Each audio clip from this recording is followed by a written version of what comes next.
Okay, we are live. I think at least, hopefully, we are live. Okay, we had a problem with the last stream. We had a new setup going, and I guess I don't know what's wrong with it. We're gonna have to test it out. We're gonna have to figure it out. But that is so frustrating. I know YouTube is just going to kill this stream now in the algorithm because we went live literally 60 seconds ago just to end it, just to start a new one. But anyway, let's not waste any time at all. We're already in a live draft because we are already live. I have some massive announcements to be made. We have a Justin Jefferson injury to talk about. So let me go through. Let me pull this up. Please give me a second to get this set up. My dudes, I understand that you can't see anything for now, but I will just fix it in 30 seconds. We are scrambling right now. Okay, please have this working. Okay, I don't know what is going on here. Display capture not showing. Let's expand this out. Push this up. Let's get this draft board pulled up here as well. Okay, I apologize for that, my dudes. And this just sucks. Y'all have to drop a like on the live stream now. I mean, if we don't get a ridiculous amount of likes on the live stream right now, this stream is just going to be dead. And we have a very big announcement to be making. We made this, okay, I don't even know where we're at right now, okay? We made this announcement for this league on Patreon. I'll go back and I'll say that. It looks like we have some more people in here. Please, guys, let me know if this stream is working properly. I guess we got 85 people in here. Okay, it looks like we should be fine. Okay, it looks like we're fine.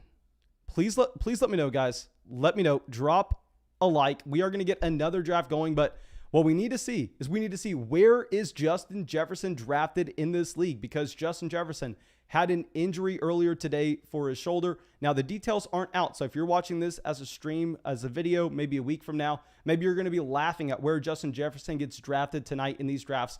But I think it's going to be very important to go through and look at where Justin Jefferson is going to be going and try to get a gauge on what his current fantasy value is with how scared people are, because we don't have official details.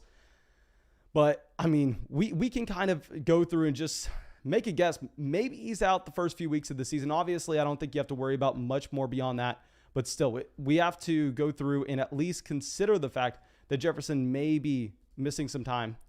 And also, guys, I have a big announcement, not only for everybody that likes the stream, that likes coming out, hanging out with us and hopping in these drafts, but for all the haters as well. And the haters, I love you just as much as I love anyone else. And what I have for you is all the people that say that they are significantly better at fantasy football than me. I have a massive opportunity for you to come and take my money, because tomorrow night on this channel, because we hit 700 people on Patreon, so now I have some extra spending money where we can go throw some more money down on fantasy drafts. We are going to be doing a $500 fantasy draft. Now, this is going to be first posted on Patreon, but based on the fact that it's a $500 underdog draft, I don't think that it's going to fill through Patreon. So what's more than likely going to happen tomorrow night is I'm going to do a $5 draft. Okay, the $5 draft, we'll figure that out. We'll just get that practice underway. That way I can get a little used to streaming, drafting at the same time. And you know that the second, third draft always better than the first one. So we'll get that $5 practice draft in, and then we're going to be hosting that $500 league. Now, the $500 league is first going to be uploaded on Patreon. Then I'm going to send it out in the YouTube chat for anybody else to take the last maybe 6 spots or so. So if you are a hater and if you think you are better at fantasy football than I am, this is your chance. Do not miss out. Come out, take my money, beat me. And what's fantastic, guys, is on Underdog Fantasy, where we will be playing, if you use promo code FLOCK and you're one of those haters, you're a fan of the channel, it doesn't matter. You deposit $10 or more, you get a $25 deposit bonus with promo code FLOCK, and you get our 2021 draft guide. So if you're watching this, you're a hater that thinks they're better at fantasy football than I am, and they want to come take my $500, well, go use promo code FLOCK, get my draft guide so you know exactly who I'm going to be drafting in that draft, then come out, battle us in the streets, because I promise you, I'm better than you, and I will take your money. And that's a guarantee. But also, guys, we are going to be up here at the 309 after going Tyreek Hill and DeAndre Hopkins. Now, at the 309, when you go wide receiver, I mean, obviously, you know who we are hoping falls to us. We are going to be taking J.K. Dobbins. And real quick, let me get back to that Justin Jefferson draft pick that we saw at the 302. Now, let me know what y'all are thinking here. Maybe I missed an update that could clarify this. JN decides to go Jefferson. Personally, I think with the uncertainty around this injury, I think for the time being, in a best ball format like Underdog, I am most likely going to be drafting Keenan Allen over Justin Jefferson. Most likely going to be drafting Allen Robinson. I wouldn't draft Allen Robinson in a format where you have the traditional playoffs where you really need those points at the end of the season. But for a best ball league where possibly you see Justin Jefferson missing a few weeks, I think there we actually do prefer an Allen Robinson over him. Now, let me know if I'm missing an update, because it's entirely possible I was missing an update. Y'all saw a sneak peek at the very beginning of the last live stream of what our new setup's going to look like. So we were setting all that up with Zachary, who I have to give a massive shout out to yet again. So yeah, let me know if there's something we're missing with Jefferson. But right now, I think that we don't necessarily like the price of the 302. Okay. Now let's go through. Party Till She's Hot says, bro, can't do a $500 tomorrow night, but I can do $100 and a $50 tonight. We're not doing a $100 draft tonight, guys. If we're doing a $500 tomorrow night, I think we kind of keep it light here. Maybe we'll throw a $50 draft in at some point, but the majority of them, I think we probably want to get 2 to 3 drafts going depending on how many people come out. And I think they're going to be $5 ones. This one right here is a $5 one. But yeah, let me know if anybody in the chat right now is planning on coming out and participating in that $500 draft. I think it should be a lot of fun. I think you should have a chance to get in. And also, I think that it's a no-brainer when you take Hill in the first and you have an opportunity to draft Mahomes in the fourth. There have been not that many teams I've drafted Patrick Mahomes on this year, but every team that I've drafted Patrick Mahomes on, it's been in the 4th round, and it's been whenever I went with either Tyreek Hill or Travis Kelce in the 1st round. So I think that's literally the perfect combination of guys that you can go with. So yeah, we're going to go with Tyreek Hill and Mahomes to get that top end stack. Also going through, getting another wide receiver one with DeAndre Hopkins, getting a running back playing in a very good offense in J.K. Dobbins. So let me know what y'all think of that start, my dudes. Zachary says, sorry, the graphics tanked for the stream. Hopefully we can get it working tomorrow. Yes, sir. Tomorrow we'll go through, we can meet again. And what I'll do is I'll do a private stream. We'll just kind of test it out and see if it goes through. I think maybe the files were just too large or something. Okay. Eric says $50 draft tonight. My man, I am sorry. I can't guarantee we're going to do a $50 draft tonight. Maybe we'll probably do a 50, not going to do 100. And I think we'll get another $5 one, but we're mainly just going to be asking the chat what y'all want to do, knowing that we are going to do a $500 tomorrow night. At least I'm praying we can do a $500 draft tonight, tomorrow night. Please let me know if y'all want to come out to that. Even if you're watching this as a video tomorrow, or maybe even the next day, let me know what y'all are thinking. Hopefully we can get that $500 draft going tomorrow night. I'm really looking forward to it. And also, guys, let me make sure I send out the link for Underdog Fantasy for anybody who has not taken advantage of our deals so far, where, guys, if you go out there, deposit $10 on Underdog Fantasy, you're getting that $25 deposit bonus. You're also getting our 2021 draft guide on top of that. And that draft guide, I would say, is very easily, at minimum, worth $60, $70. So you're not even spending $10. You're moving $10 from your bank account over to Underdog Fantasy, where then you're competing in fantasy drafts. You're getting paid $25 to do so, and you're getting my draft guide. I know it sounds like a scam. I understand that it sounds like a scam. It's ridiculous, but you can ask anybody in the live chat right now. Anybody in the live chat. There's 200 people in here, and so many of them have done it. And I'm sure that every single one that got the draft guide, every single one got the $25, and we're all having a ton of fun drafting every single night on Underdog Fantasy. Okay. Lank Dog says, do a couple $25 ones, maybe for a change. My man, the $25 ones, we can't do any private drafts with 12-man leagues for $25. Now, you can do the Best Ball Mania, but that's a public draft. And I don't want to be doing any public drafts on the stream because I want to make sure that we're getting as many subscribers of the channel into these drafts as possible. So don't think we're going to do a $25 one. It's either going to be a 5 or a 50 for tonight, my man. Okay, so Ayuk goes at the 504. Lank Dog says, party, stock it up on ramen. Party Till She's Hot says, bro, I can do a 500. It just have to be next weekend. I have to save my lunch money all week. Yeah, I think that I really want to get a 500 one going tomorrow. Let me know what y'all are thinking in the chat. Can anybody in here come out and hop out? Because I know we had a lot of interest with our last $500 draft, and that one we are also doing kind of a giveaway. I don't think we can do a giveaway on this one because I'm not going to be able to log in and deposit $500 on your Underdog account. Okay, Jordan says, should I use my med school loans to join the $500 league? I would advise so. I mean, I would say that I'm probably qualified to give you that kind of financial advice at the same time. Yes, I would probably skip out on medical school. I would probably say drafting a $500 league on Underdog on the Fantasy Flock Network in a live stream is a much better use of that money. Okay, so now we are going to be on the clock here at the 5:09 after going Mahomes, Dobbins, Hill, DeAndre Hopkins. So y'all know I am on record saying we will probably never be drafting Kyle Pitts in a single one of these drafts. And I think that we're not going to be taking him here at the 5:09, even though I know a ton of people probably want to see Kyle Pitts. Instead, I think that we actually go with a wide receiver to get our third receiver on this team. We are going to be getting Chase Claypool, who balled out yesterday in the Hall of Fame game. So yeah, we're getting Claypool at the 5:09. Let me know what y'all are thinking about that. Okay, Lank Dog says, I think I'm in, working out details with the missus, change of plans. My man, I am happy to have you in. Like I said, guys, do not go ahead and do not just assume that you have a guaranteed spot and deposit $500 on Underdog going, okay, I'm in the draft. No, definitely wait until we're in the live stream. Then I'll send the link out. And if you go to join and then you have that spot, then you can go. Make sure you have your Underdog account verified, though, because they have to verify your identity. Because a big thing is Underdog's giving you $25 when you use promo code FLOCK on a $10 deposit. So it's not like you can go through and just create 20 different spam accounts. I'll use promo code FLOCK. No, they have to verify your identity. That way you can't just rob Underdog. So please make sure you get that done, taking it beforehand, because I know that a lot of people in the chat said it only took them like 30 seconds to get their identity verified, or maybe some of them said that it actually didn't take any time at all. Now, in my instance, it took 5 minutes. I've heard some people in Canada say that it's actually taken them a little bit longer than that. It's taking them 10 to 15. So yeah, make sure you get that taken care of. And Kyle Pitts ends up going there. So I think that we either look to go running back or tight end. I do not necessarily see any of the wide receivers in this range as massive values. So the question is, do we go Hawkinson, Javonte Williams, or Kareem Hunt? I actually think we are going to go with a TJ Hawkinson, given the fact that we already have a very balanced start to this draft.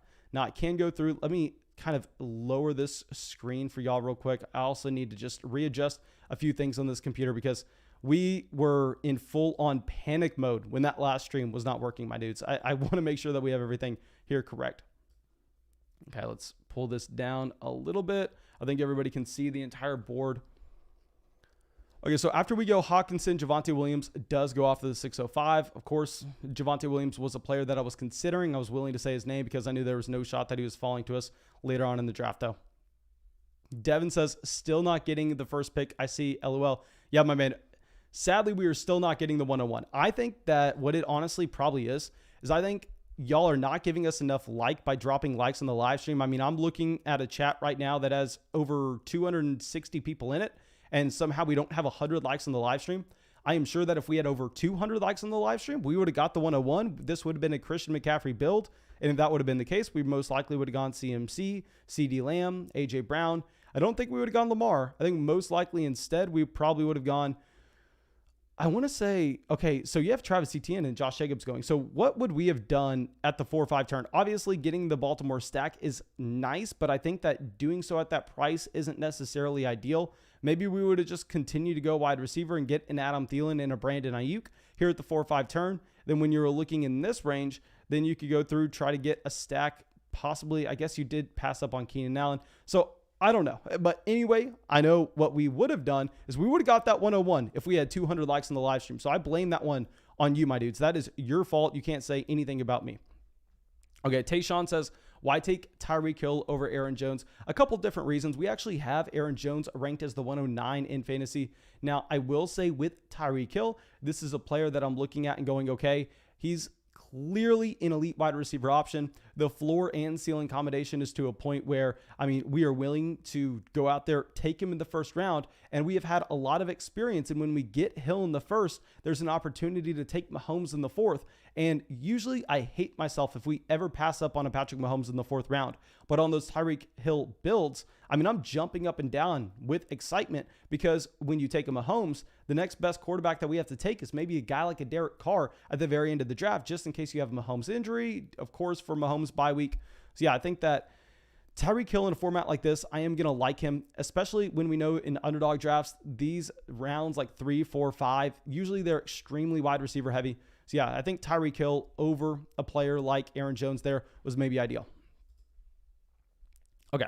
Jonathan says, does the draft guide come with standard rankings as well? No, my man. So what we've actually done with the draft guide is I've gone through and we did rankings for a very specific format that I think the majority of people are going to be playing in, which is the PPR league with certain starting lineup requirements based on my research, based on me talking with people on Patreon all day. It's really the most popular format. And what I have done that I think makes this draft guide so much more special than anything else you're going to find is I've done historical research based on the projections that you see with players and what has happened the past 3 years, and run the numbers and show you exactly with graphs. And I write it out, of course, how to make adjustments if you're changing from a 12-man league to a 10-man league to an 8-man league, or maybe you're changing from PPR to half PPR to standard. Maybe you're going through changing from 4-point passing touchdowns to 6-point passing touchdowns. Maybe you're adding a flex spot. We've covered all of that to make sure that we have your format accounted for. So yeah, you're going to have a much better understanding on how you should actually construct your roster given your league format, which I am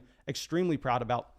But now we have a run on wide receivers before we are on the clock, but we already have 3 wide receivers on this team, so we don't necessarily feel the need to reach on another. Now the question is, do we end up going with a guy like a Juju Smith-Schuster here? And y'all know the answer to that if y'all watch this channel enough. Of course, we are going to be going with Juju Smith-Schuster as our wide receiver 4 in Underdog, a best ball format, when those wide receivers are going to be incredibly valuable, when you can go through and you can just continue to rotate them based on the high score of the week. I actually really do like getting Juju here as our wide receiver 4.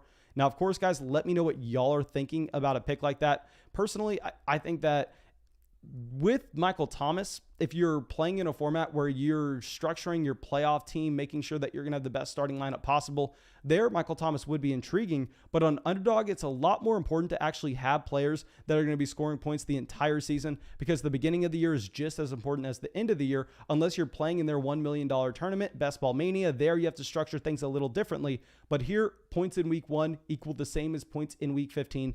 So we are going to get Juju Smith-Schuster at the 709.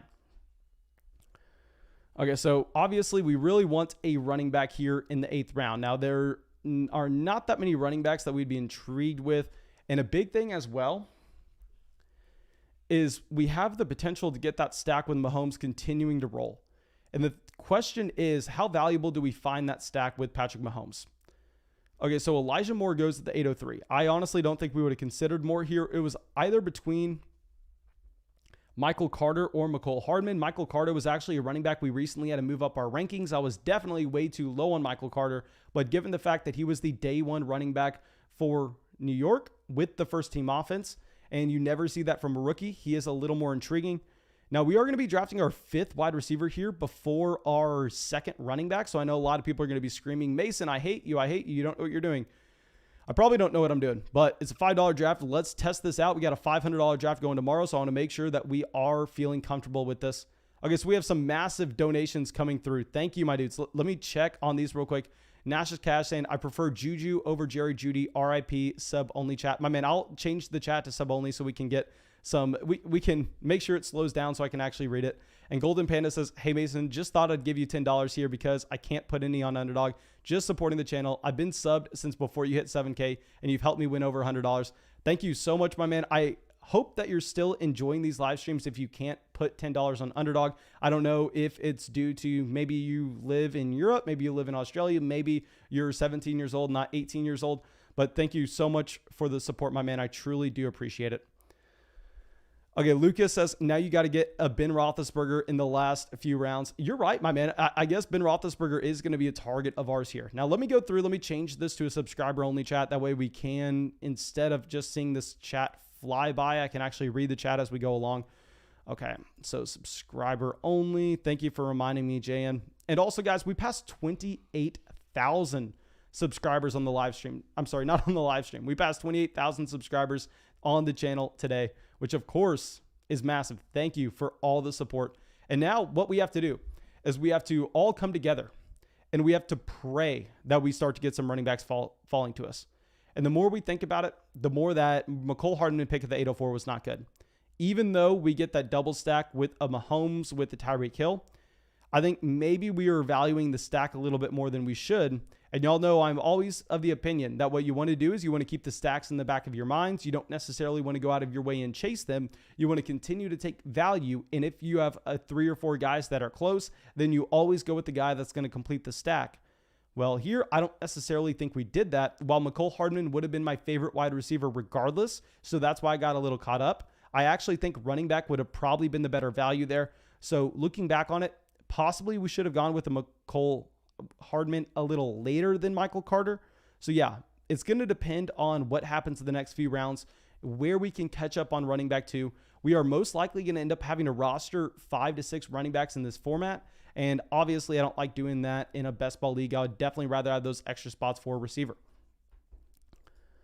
Okay, so now let's go through, and everybody drop in some congrats for the 28,000 subscribers in the chat. Yeah, thank you so much, my dudes, for everybody going down, dropping those likes, getting us recommended to new listeners. Obviously, that is massive. And I really wish that we had our new setup for the new stream. I promise you it looked really good. I'm also going to go buy a new monitor tomorrow to get everything sorted out, so we just have a more seamless live stream going forward.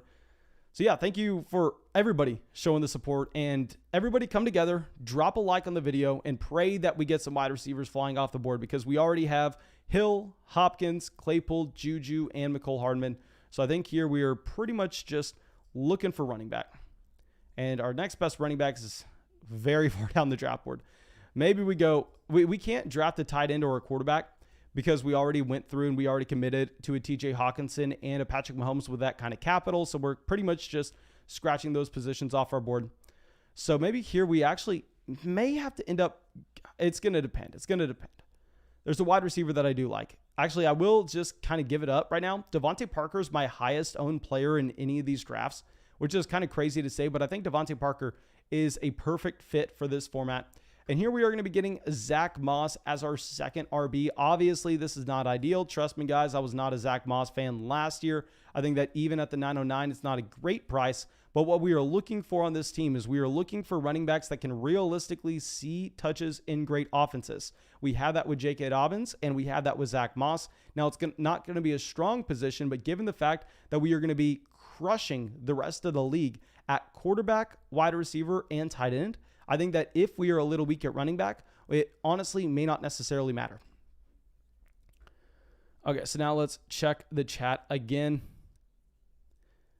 Okay, so Noah says back working. Yes, sir, guys. If y'all were not at the first live stream, we had a malfunction. The live stream was lagging. We had to end the live stream and get a new one going.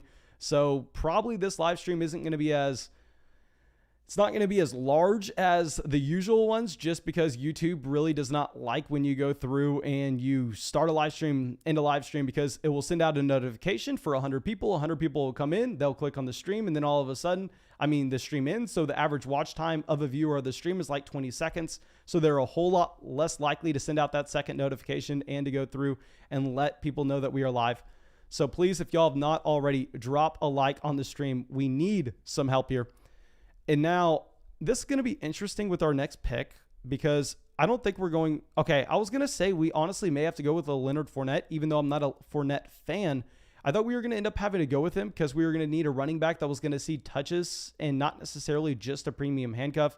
But yeah, we are going to be getting Tony Pollard here in the 10th round. That may be our first share of Tony Pollard. I actually really like him in a league where you submit your starting lineup each and every week, because you're going to know when to start Tony Pollard. You're going to start Tony Pollard when Ezekiel Elliott's injured. But in a format like this, that's a best ball, it's actually a little less appealing to get Pollard, because in all those weeks where you could have a Gus Edwards randomly popping off for a touchdown or two, Pollard's just going to be dead weight on the bottom of your roster. So I'm not a massive fan of Pollard, but I think that if we're ever going to get him on a construction, it's most likely going to need to be this one.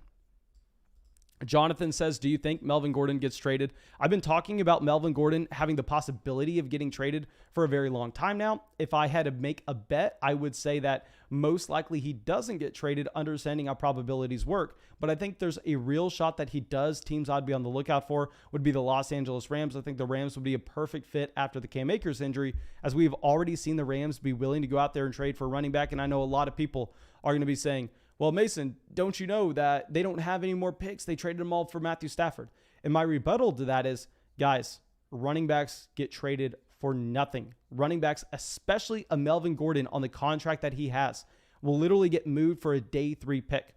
It's not like the Rams are going to have to go out there and pay a third. I would literally, if Melvin Gordon got traded for a 3rd round pick or more, like if he gets traded for a 2nd or a 3rd, come up with a crazy punishment that I'd have to do on the live stream. How about this? I'll drink a beer out of my shoe. Okay. If that happens, I'll pour beer in my shoe, drink it out in the suit on the live stream, because there's no way that happens. Spack says, Mason, you're going to regret fading Pitts so much. He's Darren Waller going in the 5th round. My man, I will say, I agree that Kyle Pitts is the best tight end prospect of all time. But at the same time, historically, everybody's been very, very bad at actually going through and judging those tight ends and what we should be expecting their careers. I mean, it's been one of the hardest positions to evaluate coming into the NFL. And to go along with this, with Kyle Pitts, we have seen that you don't necessarily have any rookie tight ends ever producing to a range where they make sense as a 5th round pick.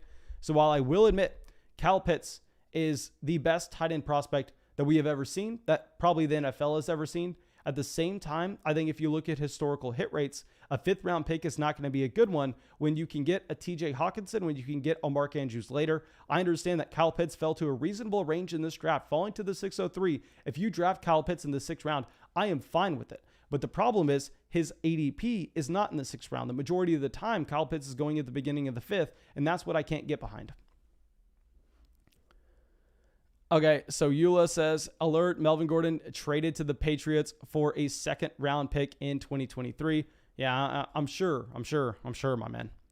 Okay, so now let's pull up the 1109. And when we had Trevor Lawrence as a screaming value, we can't even take advantage because we instead took Mahomes in the 4th. So instead, we are going to be getting another running back that should have a role on his offense, and he's more so a premium handcuff than anything. We're going to get Latavius Murray as our running back 4. Now, this is a build that I'd be very excited about in a league where you're submitting your starting lineup each and every week, because we're going, okay, well, we have a guy that we can play as our running back 1 in J.K. Dobbins, and then we're going to know when to start either Zach Moss, Tony Pollard, Latavius Murray based on the health of the other running backs in their backfield. Well, here it's a little more difficult, because what I would actually prefer in a best ball format is I'd prefer the running backs at the very top that are getting those guaranteed touches. And then I'd prefer taking a lot of wide receivers in the range of a Rondell Moore, Traquan Smith, a Henry Ruggs, guys that you think could randomly pop off for a random week. So yeah, let me know what y'all are thinking about this. But I think the mistake that we made in this draft was going with Mecole Hardman over a Michael Carter. I think all of our other picks were extremely solid. Maybe you could go back and say Kareem Hunt over TJ Hawkinson would be nice, but honestly, I don't even know about that. David says, what do you think about the Justin Jefferson AC sprain? I think that Justin Jefferson, if you see where he went in this draft, he ended up going at the 302. I think that is too early for Justin Jefferson. I think there's not enough out right now about Jefferson for him to be going in that range. Okay, so now we're going to be looking at running back, receiver. And honestly, okay, so Jamal Williams goes. Jamal Williams would have been my pick. He's one of my highest owned players in these leagues, given the fact that he's very similar to a Zach Moss, a Latavius Murray, a running back that's going to have a role on his offense. And if the other guy in the backfield gets injured, then all of a sudden that role does expand. Well, let's see where C. Ellinger decides to go. Okay, he goes Justin Fields. So now I think what we actually do to kind of lock in the fact that we are going to have a running back in Buffalo getting points for us each and every week, and we can make this draft pick and then be done drafting RBs, we are going to be taking Devin Singletary. So we go through, look at our roster so far. We have Mahomes at quarterback, then a bunch of just random guys at running back with Dobbins, Zach Moss, Tony Pollard, Latavius Murray, Devin Singletary. Then at wide receiver, we have Tyreek Hill, DeAndre Hopkins, Chase Claypool, Juju Smith-Schuster, Mecole Hardman. And at tight end, we do have TJ Hawkinson. Okay, so let's pull this up. I really wish we would have had a Jamal Williams falling to us. A Jamal Williams would have been much better for this format than what we actually had with Singletary, given the fact that I don't love getting Singletary and Zach Moss on the same roster, but it's more so that's how the draft board fell to us. It's not like we are going out of our way to get those players. And we are about to pass 200 likes on the live stream. Thank you, everybody, for going down there and dropping that like. And if you are just now joining the live stream, guys, I have a massive announcement. We are doing a $500 draft tomorrow night. We are doing a $500 Underdog draft tomorrow night. Please make sure you come out. If you want to participate, you just need to make sure you're in the live chat, because I am sure, given the fact that it's a $500 league, if you want in, you can come in. Now, if you're watching this and you're a hater, you think that you know more than me in fantasy football, this is your shot. And what is fantastic is if anybody, it doesn't matter if you're playing in the 500 league or not, you deposit you deposit $10 on Underdog Fantasy and you use promo code FLOCK, you're actually going to be getting a $25 bonus. And at the same time, you get our 2021 fantasy football draft guide. So make sure you take advantage of that. If you're in a $500 league, I'd imagine that my draft guide's probably going to be useful. Even if you don't value my opinion, at least you're going to know what I'm thinking with my picks and where I'm probably going to end up going. So yeah, make sure you use promo code FLOCK, get our draft guide. I would make an argument that our draft guide's probably a $60, $70 value. And at the same time, you're really only having to deposit $10 and you're not paying $10 for it. Like you go buy a draft guide, you're paying $50 for whatever it is, and you're never seeing that $50 again. If you instead go deposit $10 on Underdog Fantasy, you're depositing $10 on Underdog Fantasy. You're going, hey, hold this for me. Let me go do some fantasy drafts. Let me win that money back plus more. And Underdog is going, hey, let's not only give you that. At the same time, we'll give you $25 on top of that so you can go play in more drafts and you can really test it out and see if you like the platform. And here's Mason's 2021 Fantasy Football Draft Guide so you can use that in these drafts. So make sure you take advantage of this, my dudes. I am very excited about it. Okay, so Golden Panda says, have to get off early tonight. Have a great draft. My man, thank you for coming out. Thank you for the support as always. Okay, so Cool Kid says, how do I get in the $500 draft? Okay, says, okay, no, never mind. Cool Kid is talking about something else completely. My man, you may get muted in the chat. You may get muted if you're trolling. Okay, so now Link Dog says, where are the moderators? Link Dog, let me know. Okay, I did not even see Gamer Hub. Guys, like I'll say, if you are going to be spamming in the chat, you are going to get muted for the time being. You're not going to get muted permanently, but you're going to get, it says put in timeout, just so we don't have to see that message over and over again. Okay, so now we are about to be on the clock. We've gone 1 QB, 5 running backs, 5 wide receivers. So honestly, the only position we're interested in is going to be receiver.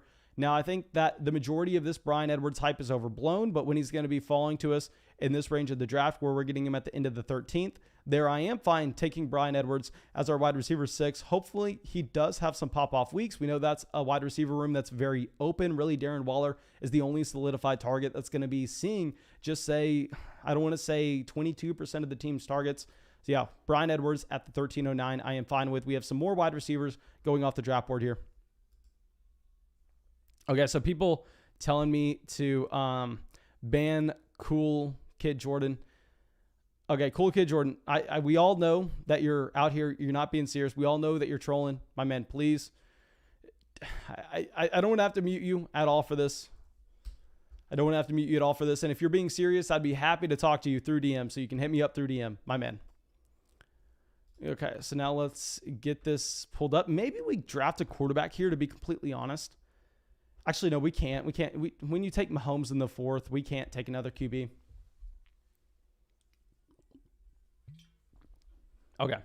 So I almost said, oh, let's go Sammy Watkins. Let's get some more Kansas City Chiefs in here for the Patrick Mahomes, Tyreek Hill, McCole Hardman connection, but obviously that is not happening. Okay, so now at the 1404. Come on. Let's see.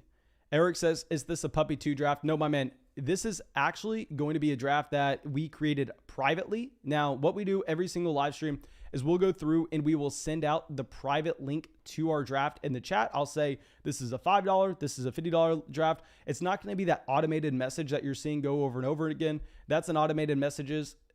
That way you can set up your Underdog account with promo code FLOCK, because sometimes it does take about 3 to 5 minutes to get your identity verified. Okay, but now we are going to be on the clock, and we are just going to be taking Christian Kirk as our wide receiver 7. So, yeah, we have a lot more picks to go through, and I think that maybe this is a 6 running back draft. I don't necessarily know if that's going to be ideal. Okay, Devin says Watkins is in Baltimore. I know, my man. That's why I was making a joke that I almost said, let's get another Chief in here. That was the joke. Okay, Alfred says, laugh my ass off, only tight ends. Yeah, I will say that we are kind of fine at tight end, given the fact that we did decide to take TJ Hawkinson earlier in the draft. I think we are only going to be drafting 2 tight ends in this format. We're going to be going 2 quarterbacks, 2 tight ends, and I think possibly we get 6 running backs, even though the majority of the time I don't necessarily like that build. But we waited so long on running back, I think it is going to be fine if we decide to do so. We just have to make sure we do it at the right price. Zachary says, what up, Mason? Are you liking Florida? Watching from Orlando. Keep killing it, brother. My man, thank you so much. And honestly, I am very much liking Florida so far, especially where I live. I think the food is significantly better in Texas, but everything that else that I found, at least the location that I live, I really, really like it. Okay, yeah, it's back. Hit him. If Cool Kid sends one more message, Cool Kid, you can DM me. If this is a serious thing that you're talking about, I'd be happy to talk to you, but you're not going to get any real advice in here from the other people in the live chat. So you can DM me and I'd be happy to talk with you about it. If not, do not send another one. And Cool Kid says, I'm obviously not trolling. Okay, my man, well, shoot me a DM then, and I'd be very happy to talk about it with you. Okay, Sour Lemon says, how many leagues are you in? Okay, so my man, I am actually going to be doing like 200, 250 drafts this offseason leading up until the year. So yeah, I think that kind of shows exactly where I'm standing and how confident I am in going up and drafting against y'all, because we're starting like 3 to 4 drafts every single night. Maybe this one, we only do 3 drafts compared to 4. It's going to depend on kind of how many people are interested in seeing how many drafts. But we started this one a little late because we were trying to set up some new fun things with the stream. So yeah, maybe we were only going to do 3 drafts in this one. Okay, so now let's see what else we're going to see. Wasbuzz says, who do you think the wide receiver 1 and running back 1 will be in Jacksonville? The wide receiver 1, I don't think he's the wide receiver 1 clearly, but I think he's the wide receiver 1A is going to be DJ Chark. And I think the running back 1 is going to be Travis Etienne. I think it's going to be close to a 50-50 split in Jacksonville between Robinson and Etienne. But the major difference is what you're going to have is you're going to have Travis Etienne getting the high value touches and the receptions as well as the usage in the red zone, where you're going to have James Robinson just getting the useless touches, which are going to be the carries between the 20-yard lines. And we have seen that role in Latavius Murray. We have seen that role in Jamal Williams not lead to elite fantasy ceilings before, even in fantastic offenses, while their running back mates, just say like in Alvin Kamara, Aaron Jones, those players are elite in fantasy because they are getting all the valuable touches, which is what you should honestly see from Travis Etienne this season. Okay, so I don't even know where we necessarily want to go in the 15th round. So like I said, the majority of the time we do want to be drafting our quarterback by the 16th. Let me see what tight end is going to be available here. We could go tight end. Honestly, we can do anything. What quarterbacks are available? Okay, Derek Carr, Deshaun Watson, Ben Roethlisberger. We're not drafting a QB in the 15th. I think we are most likely going to be. Let's see where we're at. So Diami Brown's interesting. If we were going to go running back, honestly, there are no running backs that stand out to me. I think we actually go with our 8th wide receiver, because this is a best ball format. I mean, we understand that wide receiver is going to be so much more valuable when you can see the spike weeks from that position. So yeah, we are going to be going with Diami Brown. We may eventually go with another running back. I don't think we have to. Now, the question is it optimal? So of course, we're going to be trying to figure out what kind of value falls to us. So Diami Brown at the 1509 will be an easy pick. Okay. So now let's go through, and Ishan says, Mason, who do you think will be the starting quarterback for the 49ers when the season starts? If it's Lance, where would you rank him? My man, I have already been so much higher than consensus on Trey Lance, where I don't even care if he's not the starting quarterback when the season comes around, because we have already seen that quarterbacks drafted in the top 3, they are the starting quarterback out of the last 10 of them. 90% of the time by week 4. 9 out of the last 10 quarterbacks drafted in the top 3 picks in the NFL draft were starting for their NFL teams by week 4. I think Trey Lance slides directly into that group for whatever reason. People a couple weeks ago were talking about Trey Lance as if he was only going to play 6 games this year. And I thought that was ridiculous, because you saw what the 49ers paid up to go get Trey Lance. He has elite rushing upside. He's in an elite situation. So I am going to maintain our stance that we are significantly higher on Trey Lance compared to consensus. Okay, so now Xavier Jones goes. I think we are going to end up going with a Ben Roethlisberger here. Yes, it's a reach, but if you look at our roster, we have Claypool, we have Juju Smith-Schuster. So I think based on the fact that we can get 2 double stacks coming in, Ben Roethlisberger fits our criteria of a guy that we know is going to be starting all 16 weeks. So we get Big Ben. We're not going to be drafting another quarterback the entire draft, because I want to remind everyone we did end up taking Patrick Mahomes in the 4th round to get that stack with Tyreek Hill. We followed it up with Mecole Hardman later on. So yeah, I think Ben Roethlisberger in the 16th is going to be nice. And we passed 200 likes in the live stream. That is massive. Thank you everybody for going down there and dropping that like. Tyler says the Troutman drum is banging harder than the Astros trash cans. So I didn't see anything coming from New Orleans training camp. Let me look up. I wish I had the Twitter app on my phone so I could actually look that stuff up when we were live. Okay, Isaac says 302 for Jefferson. Mason doesn't like how high he went. He did, yeah. Let me go back and show you all the top of the board for anybody coming in right now. So Justin Jefferson went at the 302, and with the uncertainty around his current injury, I think that personally, I'm going to be pushing him behind Keenan Allen, Allen Robinson at the very minimum, especially in an underdog draft when we know that points at the beginning of the season are worth just as much as points at the end of the year. So yeah, I think it's a little too rich for JN to be taking Jefferson here, even though obviously this is a player that was going in the late second before the injury. I think right now the uncertainty makes it where that pick at the beginning of the third round doesn't necessarily make sense, because we know if you ended up making that pick at the beginning of the third round and then all of a sudden Jefferson's ruled out for the first 4 weeks of the year, then all of a sudden Jefferson's falling to be a late third round pick, early fourth round pick. Whereas if you make that pick and then he's ruled out to play, miss no games at all, how much does he rise? He rises up 3 more spots. I don't necessarily think the risk reward ratio makes sense there, but I could easily be wrong. Let me know what y'all are thinking about that. Mr. Beast says, glad I sniped Mason on Jamal Williams. My man, I am not glad you sniped Mason on Jamal Williams. I am the exact opposite of that. Okay, so Cool Kid, my man, you are going to end up getting muted. Like I said, if this is a serious situation, I would be very happy for you to DM me and we can talk about it. If you are really scared, you're not going to get any help from here. We cannot help you. I would urge you to call somebody, call 911 if you are being serious. I'm assuming that you're most likely not. But yeah, you are going to get muted because I promise you, you're in the wrong spot. You're wasting your time looking for help. Nobody here right now can help you. So please, if you are actually having something go on, please make sure you make a call. Okay, so now let's go through and check this. So Zachary out here. Thank you, Zachary. Okay, so Tyler says, they're saying Kamara isn't for a career year receiving wise, and every other pass goes to Kamara and Adam Troutman. Well, I'd be surprised if any other passes were going in any other direction, to be completely honest. But, with Troutman, I just have such a hard time if he is going to be getting drafted in the same range of a Tyler Higbee, Robert Tonyan, a Logan Thomas. I know in this draft he goes a little bit further. Like, I'm completely fine with Troutman if he's getting drafted next to Gerald Everett, Johnny Smith, but he is currently ahead of Mike Gesicki in ADP, which I can't necessarily get behind. So yeah, Troutman at the 1206, I'm fine with. But when we see Troutman going higher than this, I think we are going to be calling him overrated. Okay, so now let's go through Nico Collins, Olamide Zaccheaus at wide receiver. Ryan says Bitcoin and Ethereum are getting pumped, baby. My man, I will check that out after the stream. Obviously, I'm going to be intrigued with that. Okay, so now let's switch this over. Let's see who we are going to be going. So we are done at quarterback. We are either running back, wide receiver, or tight end. We have 2 more picks. We have a build where I honestly think we can kind of go in any direction here. KJ Hamler is so intriguing, but I don't think we can go another wide receiver. We are so loaded up on receivers.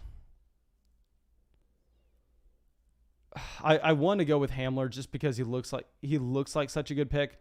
I think the correct pick, though, given our team and how we are just desperately looking for touches and we're looking for a floor at running back, I honestly think the correct pick is going to be James White.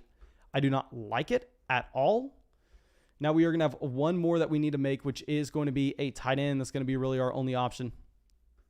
Steven says Doge is dead. I never owned any Dogecoin, but I talked to some people at the Fantasy Flock Network who did.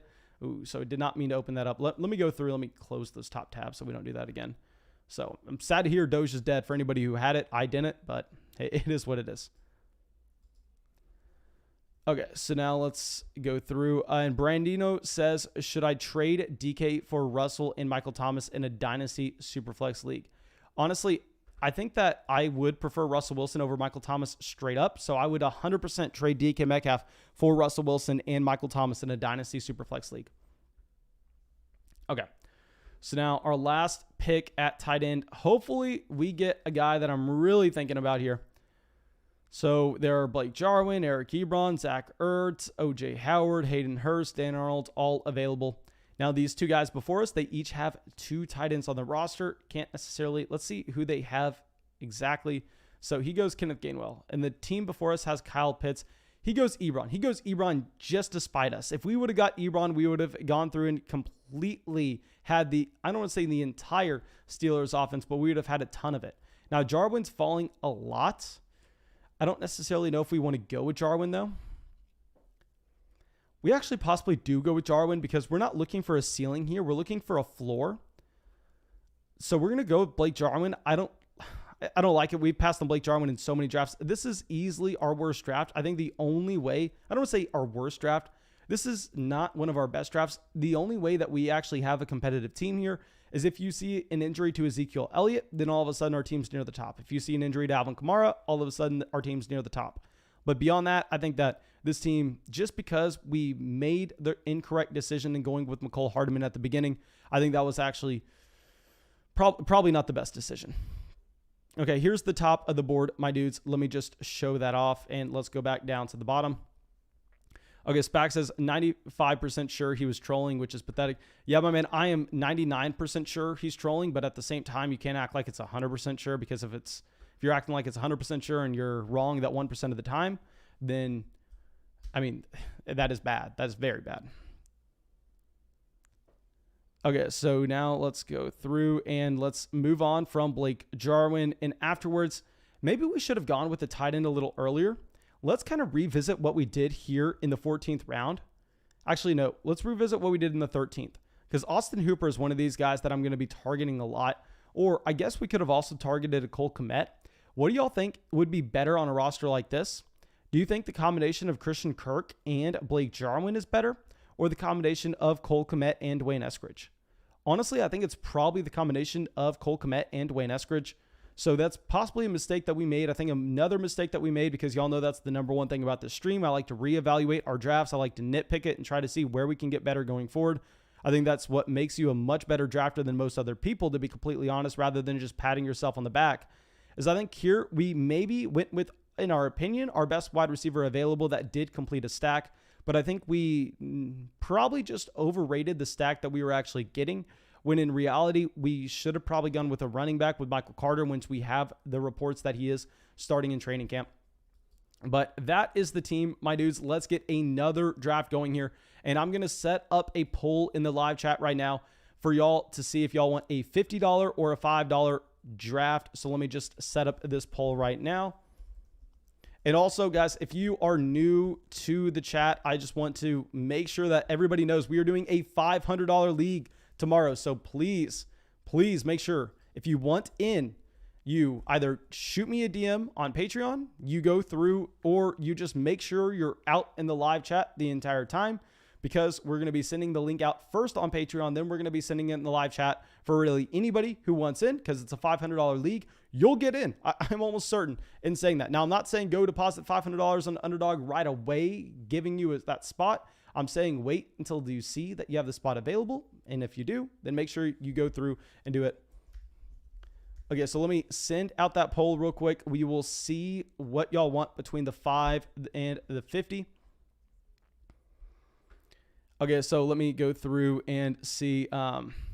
Joel says, any money I got in crypto is blah, blah, blah. My man, you're saying call it free rolling. My man, what I call free rolling, to be completely honest, is, I don't know if y'all have heard of this, but it's kind of like a hack on Underdog. I don't know if they're going to fix it anytime soon, but I noticed whenever you use promo code FLOCK, when you make a $10 deposit, somehow it like glitches and gives you an extra $25 in your account. Like, so if you deposit $10, somehow you have $35, which makes no sense, to be completely honest. And what is really, really, really weird is there's a glitch that goes with that hack that also gets you our 2021 draft guide, which I would argue is a $70, $80, $90 value.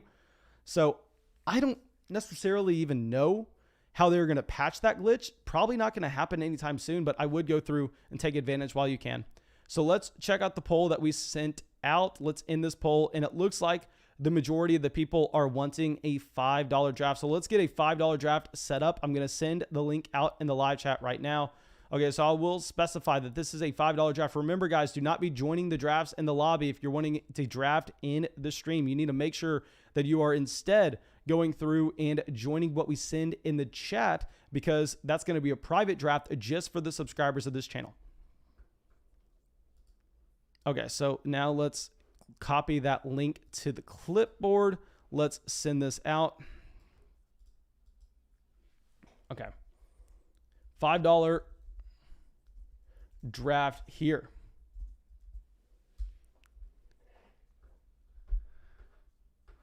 Isaac says, yeah, it's not in the patch notes of the season. Okay, Isaac, thank you for clarifying. I guess they're not patching the hack that if you use promo code FLOCK, you get that $25 added on to a $10 deposit, which is ridiculous. I don't know how they aren't fixing that. And now on 3, everybody drop a like. Get us the 101. Y'all were too late. Y'all were too late. Maybe I was too late setting it up, but we get the 106 anyway. At the 106, this is a spot that we have drafted so much this offseason. And I'm probably just kind of going through and drafting every spot. And because I'm not getting the 101 at all, I'm kind of just throwing a hissy fit. But start getting us the 101. You know what's really happening here, guys? And I just am praying that this is the case. Maybe Underdog knows that we're going to do a $500 draft tomorrow. And they go, you know what? Let's make sure that the stream doesn't think it's rigged. Let's make sure that they don't think that Mason can hack the system. Add in that $25 bonus whenever someone uses promo code FLOCK, like we already did. We hacked that system. Let's make sure he gets all these crappy draft picks. And when he does do the $500 draft, that's all of a sudden when we're going to give him the 101, which is what I'm hoping for in the back of my mind. I doubt it's going to happen, but we will see. We will see. Okay. So Boggoat says, insane how fast it filled. Guess I might have to do the 500 to have a chance. My man, if you want in the $500 draft, you're getting in the $500 draft. I will say that. Okay, so now let's go through. And Ezeal says, I had a shot last night, but now I don't have a chance. My man, guys, like I said, if we have this many people in the live stream in a few hours and maybe we pass some ridiculous number of likes, then maybe we'll do a 4th draft. We're 100% going to do another draft after this one, though. Okay, so let's pull this up. We're going to be at the 106. We can switch this over. Oh, I did not mean to switch it over to that. I'm sorry, my dudes. Okay, so we got CMC, Dalvin Cook. Of course, that's what you expect. So the 106, it's going to be interesting because maybe we use this as a draft to diversify our portfolio. Because y'all know who I want here, but there are a few players that I don't have that much. Okay, Zachary says Mason's going to get the 108 in the $500 league. My man, I'll probably get like the 112 or something. And I don't think I've drafted at the 112 a single time this year. Okay, so we have Alvin Kamara, Devontae Adams, both go off. Those are both players that I would have wanted at the 106. So that kind of hurts. Aaron Jones goes to the 105. So a running back that we are not drafting really at all. I mean, I think he's one of our clear fades because most people are drafting him over Alvin Kamara and over Devontae Adams. I think that's ridiculous.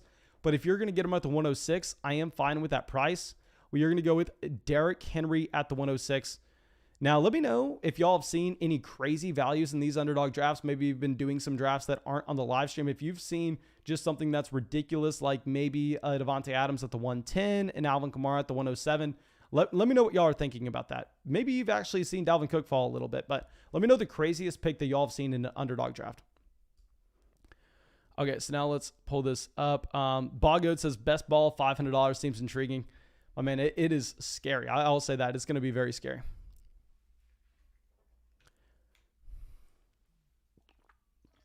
Okay, Spack says nobody else is doing this. A great idea, these nightly drafts, Mason.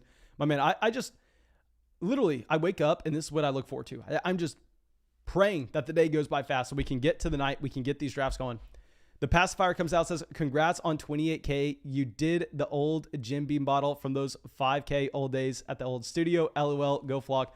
Yeah, my guys, if y'all don't remember, well, I'm sure the majority of y'all weren't out here. For my last birthday stream, we actually took shots like every $25, every $50 donation or something. I took a shot. And that was crazy. That was a crazy stream. Maybe we do something similar like that this year. I don't necessarily know if we can. Of course, if we'll do something very fun like that, if we hit the 10,000 signups with promo code FLOCK on Underdog Fantasy. A big thing is, I'm sure the majority of people already know this, but if we hit 10,000 signups with promo code FLOCK on Underdog Fantasy, which should be really easy because you're getting $25. You're getting paid $25 to do it. And you're getting like a $70 draft guide for free to do it at the same time. I mean, if we hit that mark, I'm going to do a couple different things. We are going to have a Flock meetup in Florida. We are going to bring multiple people to a Tampa Bay Buccaneers game. We're going to vlog the entire thing. I'm going to do a 24-hour live stream before the season starts, going through and just drafting the entire time. Maybe we do some fun other things. I won't be playing video games or anything like that, but maybe we can go through and do some like Q&As. I don't know. But we'll do a 24-hour live stream. We'll do that flock meetup in Tampa. We'll also have multiple members of the flock where I'll pay for your tickets to come to a Tampa Bay Buccaneers game with me. So yeah, maybe we can throw in the fact that I don't know if we could be drinking in the 24-hour live stream, because if I'm going to do a 24-hour live stream, I feel like I have to be in my peak just physical performance, or I can't be drinking 8 hours into it and then have to do another 16. But yeah, we can work something out. We can do something fun. Okay, so now Antonio Gibson goes to the 109. He goes over Tyreek Hill. And okay, guys, SPAC got into this draft. I don't know how he snuck his way in here. I was hoping he wasn't going to get in. But this is SPAC, guys. If y'all don't know who SPAC is in the chat, I mean, you're probably going to see him pop up in a second. He gets into these leagues, and every single draft, he drafts Antonio Gibson in the first and J.K. Dobbins in the second. I don't understand why. Obviously, this is very bad value here. I think that you want Saquon Barkley. You want Tyreek Hill, both over Antonio Gibson. You want about 10 different players over J.K. Dobbins at the 204. I actually was drafting from the same range, and I got J.K. Dobbins in the 3rd round. So yeah, don't listen to SPAC there. Don't be doing what he's doing. Instead, I think that what we're actually going to probably pull off is going to be a wide receiver start with DK Metcalf. Now, a big reason that I'm doing this is I think that we actually have to drop down Justin Jefferson slightly in the rankings. And if Justin Jefferson's getting dropped down, maybe these other wide receivers get slightly pushed up and we can get a running back that we like in the 3rd round. Now, maybe I'm crazy in thinking that. Maybe Jefferson falls to us in the 3rd. If Jefferson falls to us in the 3rd, I don't know what we're doing, to be completely honest. I have no idea. Mimi again says, did you get a new barber? My man, no, I showered today. That's what it is. Okay, so Swizz World says SPAC ruins these drafts. I mean, to be completely honest, if you're playing in a home league, you're actually going to have a few guys like SPAC just going and getting their guys, doing some random things in it. So I'll say he doesn't ruin the draft. He's a very bad drafter. And I should probably say I'm happy to have him in these drafts because SPAC, I'm stealing your money. I promise you that. I'm taking that from you. And now Jonathan Taylor falls all the way to the 211. Now, like I said, guys, I mean, Taylor, we actually have him ranked after the injury to both Carson Wentz and Quentin Nelson. We've dropped him down to the 207 in our own rankings. So if you're getting him here at the 211, I think that is massive, massive value. I mean, I think that we still prefer having Jonathan Taylor over Najee Harris. Joe Mixon, I prefer having over Najee Harris as well. J-Buck says, crazy how much 2 weeks of camp changes rankings. My man, has camp only been going on? I mean, has camp already been going for 2 weeks? I feel like camp's been going on for like 4 days. Mimi again says, LOL, okay, I'm a female. Thank you for coming out to the stream. Thank you for representing the female community in the flock. We need more of y'all. Please let me know what I can do to get more females a part of the flock, because whatever reason, the channel is 99.8% male, according to the analytics. Let me know what I'm doing on my end that is scaring females away. I know not a lot of them are interested in fantasy football, but it's kind of crazy how we have absolutely none out here. So thank you for coming out. Thank you for representing. And I know I made way too big of a deal out of that, but I'm sorry for calling you man if I did. Okay, so now let's go through. Let's see where we're going to go at the 306. Would we take Jefferson if he falls? Would we take Jefferson? The thing is, if this was a league where we had a regular playoff stretch, I think, of course, we take Jefferson. So Jefferson goes at the 304. Honestly, I'm glad to see that pick because I didn't want to have to make that decision. Okay, Woods goes. We get Kittle. I love getting Kittle here. When we draft Kittle, we don't have to draft. We only have to draft one more tight end. That's perfect. Okay. Gianna Franco says female flock members equals 2. Hey, we are surging. We are surging right now. Perfect. Okay, so now, guys, we're about to pass 250 likes in the live stream. Guys, go down there, drop a like on the stream. How about we'll make a goal? Let's make the goal right now because we hit, I think, 600 likes on the live stream 2 nights ago. If this live stream hits by the time we get done with not this draft, but the next draft, if this live stream hits 600 likes again, we'll go through and we'll do 4 drafts tonight. So this is our second draft. So we're doing a third one after this, no matter what. But if the total reaches 600 likes in the live stream, which, I mean, we hit that 2 nights ago, then we'll do a fourth. We'll do a fourth as well. Okay. Lucas says, somebody just took Kyle Pitts at the 212 in my draft. My God, that is horrendous. I will say Kyle Pitts is one of those players that, you know, based on people just loving Pitts, that once you see that first preseason game with Kyle Pitts, I mean, you could see his ADP jumping up 6 spots if he makes one play. I mean, that's completely reasonable. I mean, it's not reasonable in that it should happen, but you can easily see it happening. Okay, so DeAndre Swift falls all the way to the 310. Chapman, I hate having Chapman in these drafts. Chapman is too damn good at this to be getting these drafts. We have to figure out how to ban him. We need more people like Spack in here. We need less people like Chapman. He gets Hill, Calvin Ridley, and DeAndre Swift. I'm pretty sure that 2 nights ago, he actually crushed a draft at the 107 where he went very wide receiver heavy early on as well. Okay, so Amari Cooper at the 312. Steven Jackson says Ridley never gets past the 205. Okay, Dakota says, Mr. Mason, why are we sleeping on Van Jefferson? Incredible route runner with a quarterback like Matthew Stafford. Okay, a big thing with Van Jefferson is that's a prospect that came into the NFL draft last year at an older age than Juju Smith-Schuster, who was drafted in 2017, and he was sold to be a pro-ready NFL wide receiver, and that's why he was drafted in that range. They said you don't have to develop the guy. He's already an elite route runner. He's going to know the game plan. He's going to come in right away, the best route runner in the draft class. He comes in, doesn't perform quite well as a rookie, which is fine. You can see a rookie kind of be a disappointing player like a Henry Ruggs and still be a little optimistic about them in year 2, because you go, okay, well, he's an elite level athlete. He just needed to develop his route running slightly. Then you can expect to take that next leap in year 2, where if Van Jefferson was already so pro ready, what kind of leap is he needing to take? I mean, Van Jefferson, already extremely old. He should have came in, been polished right away. They go out of their way. They drafted Tutu Atwell in the 2nd round this year. They go and they signed Deshaun Jackson. So yeah, there's a lot of reasons why you shouldn't necessarily like a player like Van Jefferson. Also, they have Robert Woods, they have Cooper Kupp, they have Tyler Higbee, they have, like we said, Tutu Atwell. So yeah, there are a lot of reasons why I'm not excited about Van Jefferson. Okay, so now we are about to be on the clock. And we start this draft off with Derrick Henry, DK Metcalf, and George Kittle. Mahomes falling like a rock right now. Mahomes is really falling. I know we always say only take elite quarterbacks when you have the stacks in line, but do we take Mahomes? At the 407, I think it's good enough value to do it, and we get the ability to only draft. I think we take Mahomes, given the fact that this is best ball. We're not going to have to draft another QB in this draft. Am I the sucker right now in this draft room? Am I the sucker that's taking these elite quarterbacks? I've already said, don't let me take these quarterbacks early, except if we're getting that outstanding stack like we got with the Tyreek Hill and a Patrick Mahomes in the 4th round in last draft. But I think we're going Mahomes. I don't like it at the 407, but now we're in a spot where if you look at our roster, we have Mahomes, Henry, Metcalf, George Kittle. So we're only drafting, it's going to be very similar to the last draft we did. We're only going to be drafting 2 quarterbacks and 2 tight ends. We can load up on those other spots, especially at wide receiver in this one, because we do have that anchor running back in Derrick Henry.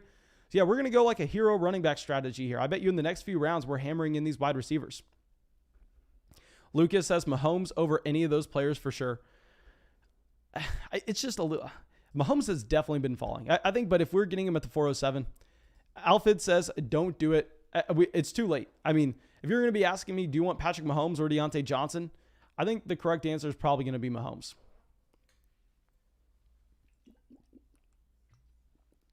Nash's Cash said, and you roasted my Jefferson pick. My man, I just think Jefferson at the 302 at this point of the year is a little too risky. Okay, so it looks like we have some new people out to the stream today in this draft. I'm happy to have some new members out here. Usually it's just about half a mix between the regulars, which you have the regulars out here like Party Till She's Hot. You have a regular in Zach. You have one in Spack. You have one in Chapman, Lank Dog. But here I think Showbiz, some Panda, I believe Tea Coffee, Browns Forever, It's the Eagles, Good Night Zone. I believe all of those are regulars. I'm sorry, all of those are new members of these drafts. So I'm happy to have you out here. Okay, so you have ETN going at the 501.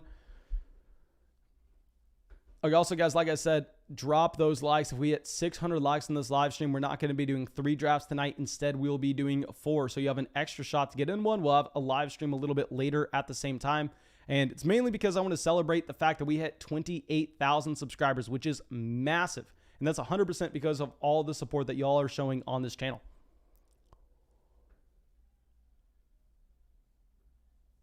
Okay, so now Adam Thielen at the 503, Chase Claypool at the 502. Okay, so affiliated says pronounced affiliated. My name, Mason. Thank you. It's so hard for me. I don't want to. I will first off say I'm illiterate, so I'm not just saying that this is my only excuse. I'm illiterate. I'll admit it at the very beginning. But to go along with that, the words are just so small when I'm reading the chat trying to figure out names. Thank you for clarifying that for me. And here we get a running back. I hated him at the beginning of the offseason. I thought that he was drastically overrated when he was going over wide receivers like a Chris Godwin, when he was going over wide receivers like an Amari Cooper, Terry McLaurin, and Mike Evans. And he was going over Robert Woods. But now that the question is, do you want Josh Jacobs or do you want Odell Beckham Jr.? Do you want Josh Jacobs or do you want Robbie Anderson? The opportunity cost is so much smaller to the point where we can look at Josh Jacobs and I can say, I understand the red flags. I was screaming about the red flags and the limited ceiling before anybody else was.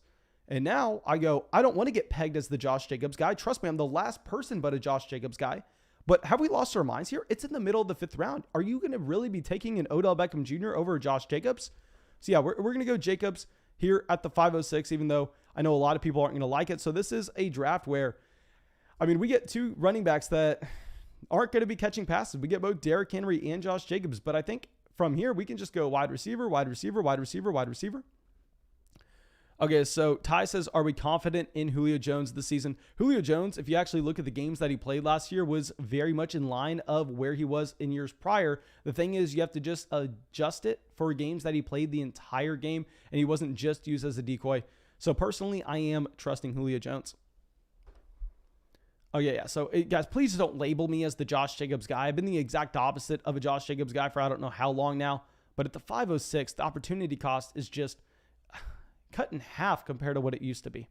And Josh Jacobs is the same player. I mean, nothing's changed. The only thing is people have started to realize the red flags with Josh Jacobs. So Lamar Jackson falls all the way to the 601. Now, this is what I really want to point out here. So Showbiz had an opportunity to really take advantage of how this draft board fell, where I think going Eckler in the 1st, I definitely like. CEH in the 2nd, I'm not necessarily a fan of, but what I will say is when you're picking at the end, it's really hard to consider any player a reach because you know there's a 0% chance Clyde Edwards-Helaire makes it back to you in the 3rd round. Now, the 3rd, 4th turn, really like it. The 5th, this is where I have a problem because if I'm correct here, Mark Andrews is still available. So I think it is a great pick to get Lamar Jackson at the 601. If you can get Mark Andrews and you can build in that stack, you don't necessarily have to reach on a Mike Davis at the 512. I'm not a fan of Mike Davis this year. And I think if you are taking him, you're taking him on a team where you haven't drafted a running back until the 5th round. So I don't like getting Davis when you could have gone with the Mark Andrews, the Lamar Jackson. I think that would have been a much better build. Now here, it's intriguing. I don't know if we can even draft a tight end.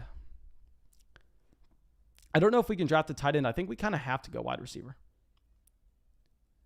You know what? I think we do go Mark Andrews because obviously you have the Kenny Golladay injury. We're going to go Andrews here. So I've tried going with 2 elite tight ends at the top of the draft before. That didn't work out. And like I said, I always am willing to admit that sometimes we're trying out new things. I'm going to be playing in 200 drafts. And whenever we're going to be entering in those high stakes drafts, like a $500 draft that we are doing tomorrow night, I mean, we definitely need to make sure that we have some tricks up our sleeves. We know exactly what we're comfortable with from every range of the draft. And that's why Underdog is so good because you can get in these real money drafts for a low entry price. They're paying you $25 to do it. And you could try out new things. You can become a much better drafter. And you can't do that in mock drafts because we know that a lot of those picks are just going to be computer generated with ADP. So instead, we're going to get an Andrews here. And I think this is going to give us a spot where while, yes, we are weak at receiver, instead, we're going to be able to roster so many of those players that it can be appealing where we're rostering 9 wide receivers in this format. So yeah, after an Andrews, of course, your team is going to be looking a little weak. Right now, we have a Derrick Henry, DK Metcalf, George Kittle, Mahomes, Jacobs, and Mark Andrews. But a big thing is we also just took another elite tight end out of the player pool where possibly it drives up the guys like a Dallas Goedert, a Noah Fant, a Logan Thomas, a Gerald Everett later on in the drafts where maybe that pushes more wide receiver value to us.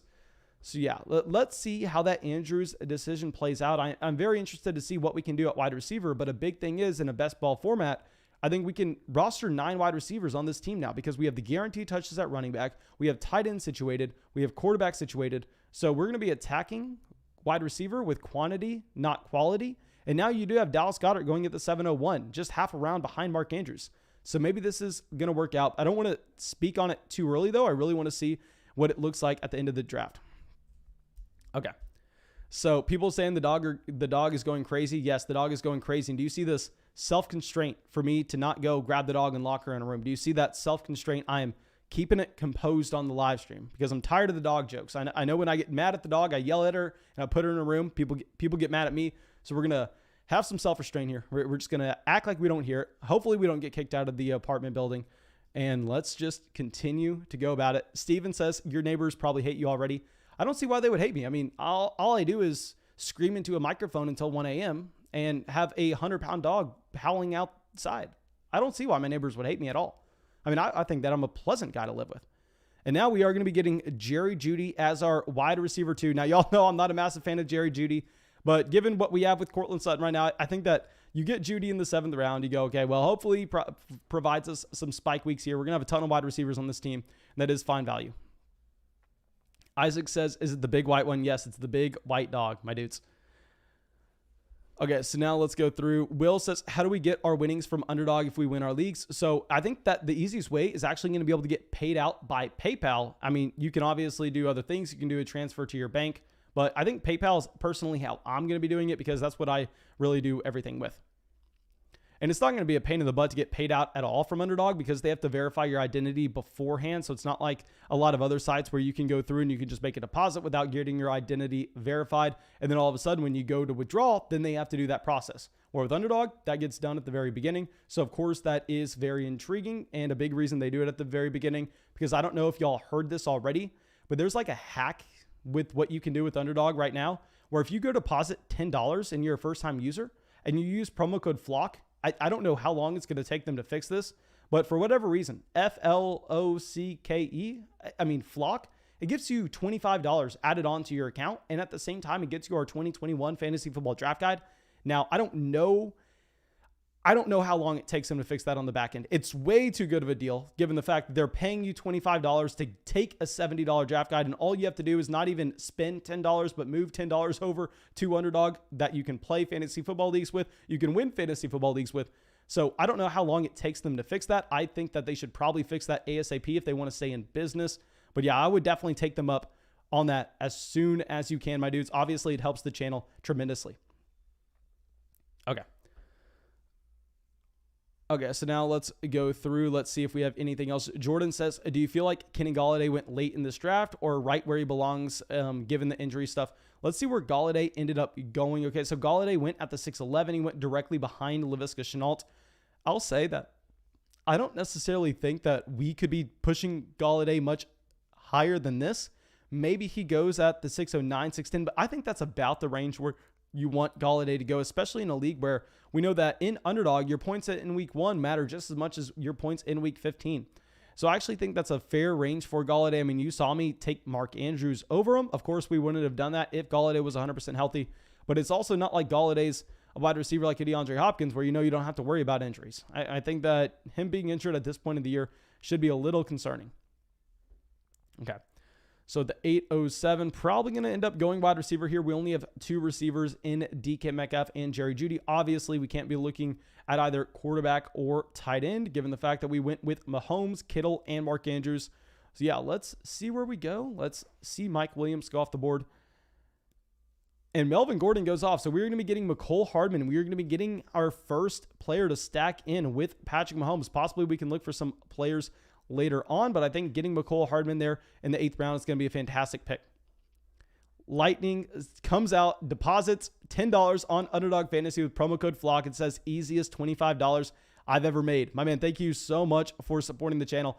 I promise you nothing helps this channel more. And like I've said so many times before, if we get 10,000 people using promo code FLOCK while depositing $10 on Underdog Fantasy, which should be very easy considering this stream should get 10,000 views. And to go along with that, you're getting paid $25 to do it. You're getting our draft guide to do it. I mean, we will do a 24-hour live stream. I'm also going to be going and buying tickets. Let me say Underdog is going to be sponsoring the event and buying tickets for people to come out to a Flock meetup and go to the Tampa Bay Buccaneers game with me. So yeah, it's going to be very exciting. So make sure you do the number one thing that can support this channel. Make sure you do the number one thing that can make you be a much better fantasy football player and come hop in some of these drafts. Okay, so now let's go through. Gamertoon says Golladay, a trash wasted pick. My man, I don't know if we can say Golladay is a trash wasted pick, because the big thing with Golladay is he has an extremely high average depth of target as well, which is intriguing in a best ball format where you could potentially see some massive spike weeks. So Golladay at the 6'11 is interesting. The Playmaker says McCole Hardman is definitely one of your favorite late round picks, huh? We actually went back-to-back McCole Hardman in both of these drafts, but I want to say that, guys, I mean, we took Patrick Mahomes in both of these drafts in the 4th round. So if I get Mahomes in the 4th round, and we know in a best ball format, which you definitely need to make sure you understand the wide receivers that you're drafting, McCole Hardman is going to have that spike week potential on a week-to-week basis. I think that's a very nice pairing to have both that wide receiver and Mahomes. So yeah, McCole Hardman in the 8th is kind of a no-brainer. Okay, so now let's see where we're going to be. Like I said, guys, we can only consider running back and receiver here. So the best running back available is going to be Zach Moss. So I think we continue to go with a receiver. And if you look at our guys so far, I don't necessarily think that we have anybody with an elite floor outside of a DK Metcalf. So possibly we just get some guaranteed targets coming in here with a Jarvis Landry in the 9th round. So far this team is Mahomes, Derrick Henry, Josh Jacobs, DK Metcalf, Jerry Jeudy, McCole Hardman, Jarvis Landry, George Kittle, and Mark Andrews. So I really, really like this team. I think this may be one of my favorite drafts. This is definitely better than our last draft. Okay, so now let's go through. And GP Pats says, glad I could finally come watch on a day I'm not working. Keep up the good work. My man, thank you so much for supporting the channel. Thank you for coming out to the live stream. I'm happy to have you. Brian says, Jefferson was my keeper. Should I change it to Clyde Edwards-Helaire or Antonio Gibson? Honestly, my man, I would change it to Antonio Gibson. Not necessarily even due to the Jefferson injury, but more so due to the difference in value that you're seeing from the running back to the wide receiver position. I mean, with an Antonio Gibson, of course, he's not as good of a player for the NFL as Justin Jefferson is. But for fantasy football, when running back points are going to be a lot harder to come by, and based on the Antonio Gibson profile, you do think that he has an elite top 3 overall ceiling. I think Gibson would be my keeper at this point over Jefferson. The injury just makes it an easier decision. But thank you so much for supporting the channel. Trey Lance goes at the 909, and I thought I was high on Trey Lance, but here SPAC comes out swinging, taking him as his quarterback 2, only 2 rounds behind Justin Herbert. Justin Herbert went at a very reasonable price here. Okay, so Russell Gage, Rashad Bateman go at the end of the 9th. Zachary says, from Rap Sheet, test came out as good as possible for Justin Jefferson, who is now considered day-to-day all positive news. Okay, that is massive for Justin Jefferson. Scott says, Kyle Pitts being drafted before Josh Jacobs is laughable. My man, I agree with you. I think that you can never consider going with Kyle Pitts over a Josh Jacobs. And I understand, guys, Kyle Pitts is the best tight end prospect of all time, but based on historical rookie tight end hit rates, I think that's probably just a very bad pick, especially in a best ball format when you really need to make sure you're getting guaranteed touches at the running back position. So I don't necessarily agree with it. And now we're going to be on the clock at the 10:07. Really, we can only look at 2 positions here, which is going to be running back and receiver.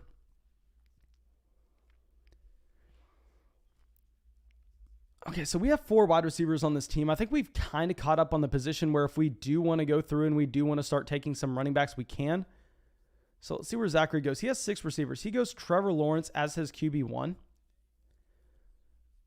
So I think based on us not being too excited about any of the wide receivers on the board, we can go down to running back.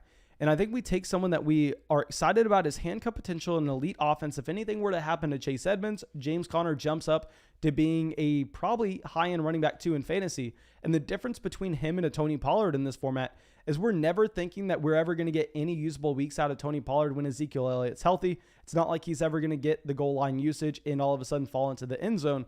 Whereas we could potentially get that same type of role for a James Conner in Arizona, where possibly if they don't want to use Chase Edmonds in the red zone, then they can put James Conner in there and he could provide us some spike weeks as our running back 3. So yeah, we are going to be getting Conner at the 10:07. And usually I like to go wide receiver there, but I think when we catch up at receiver, when we go Jerry Jeudy, McCole Hardman, and Jarvis Landry, we're fine to switch it over and take James Conner at the 10:07. Okay.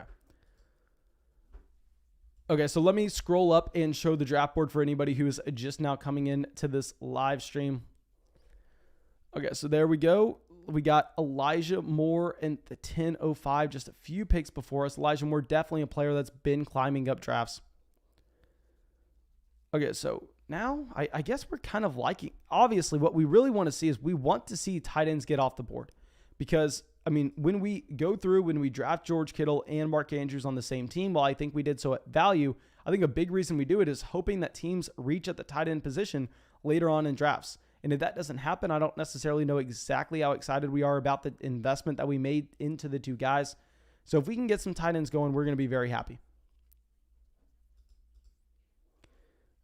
Okay, so now Jalen Hurts is falling like a rock. Obviously, if you know Jalen Hurts is starting the entire season in Philadelphia, you're just drafting him every chance you get at this ADP.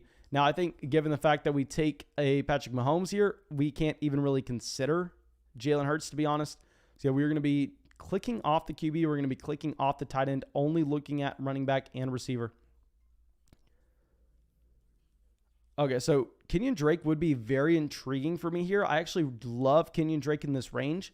But a big problem is I'm not trying to actually go out there and handcuff my running backs. So instead, I think we get a wide receiver as our wide receiver 5 that we think has spike week potential, because we really are looking for guys that we can continue to slide into that flex and slide into that starting lineup on bye weeks, and as well as really just everything else. And we know Rondale Moore has that athletic profile. He broke out at 18 years old at Purdue, drafted in the 2nd round this year by Arizona. I actually really like the rookie profile for a format like this. So getting him as our wide receiver 5 is going to be exciting. Okay, so NRG Fantasy Focus says, I don't like the 2 tight end strat, but your team isn't bad.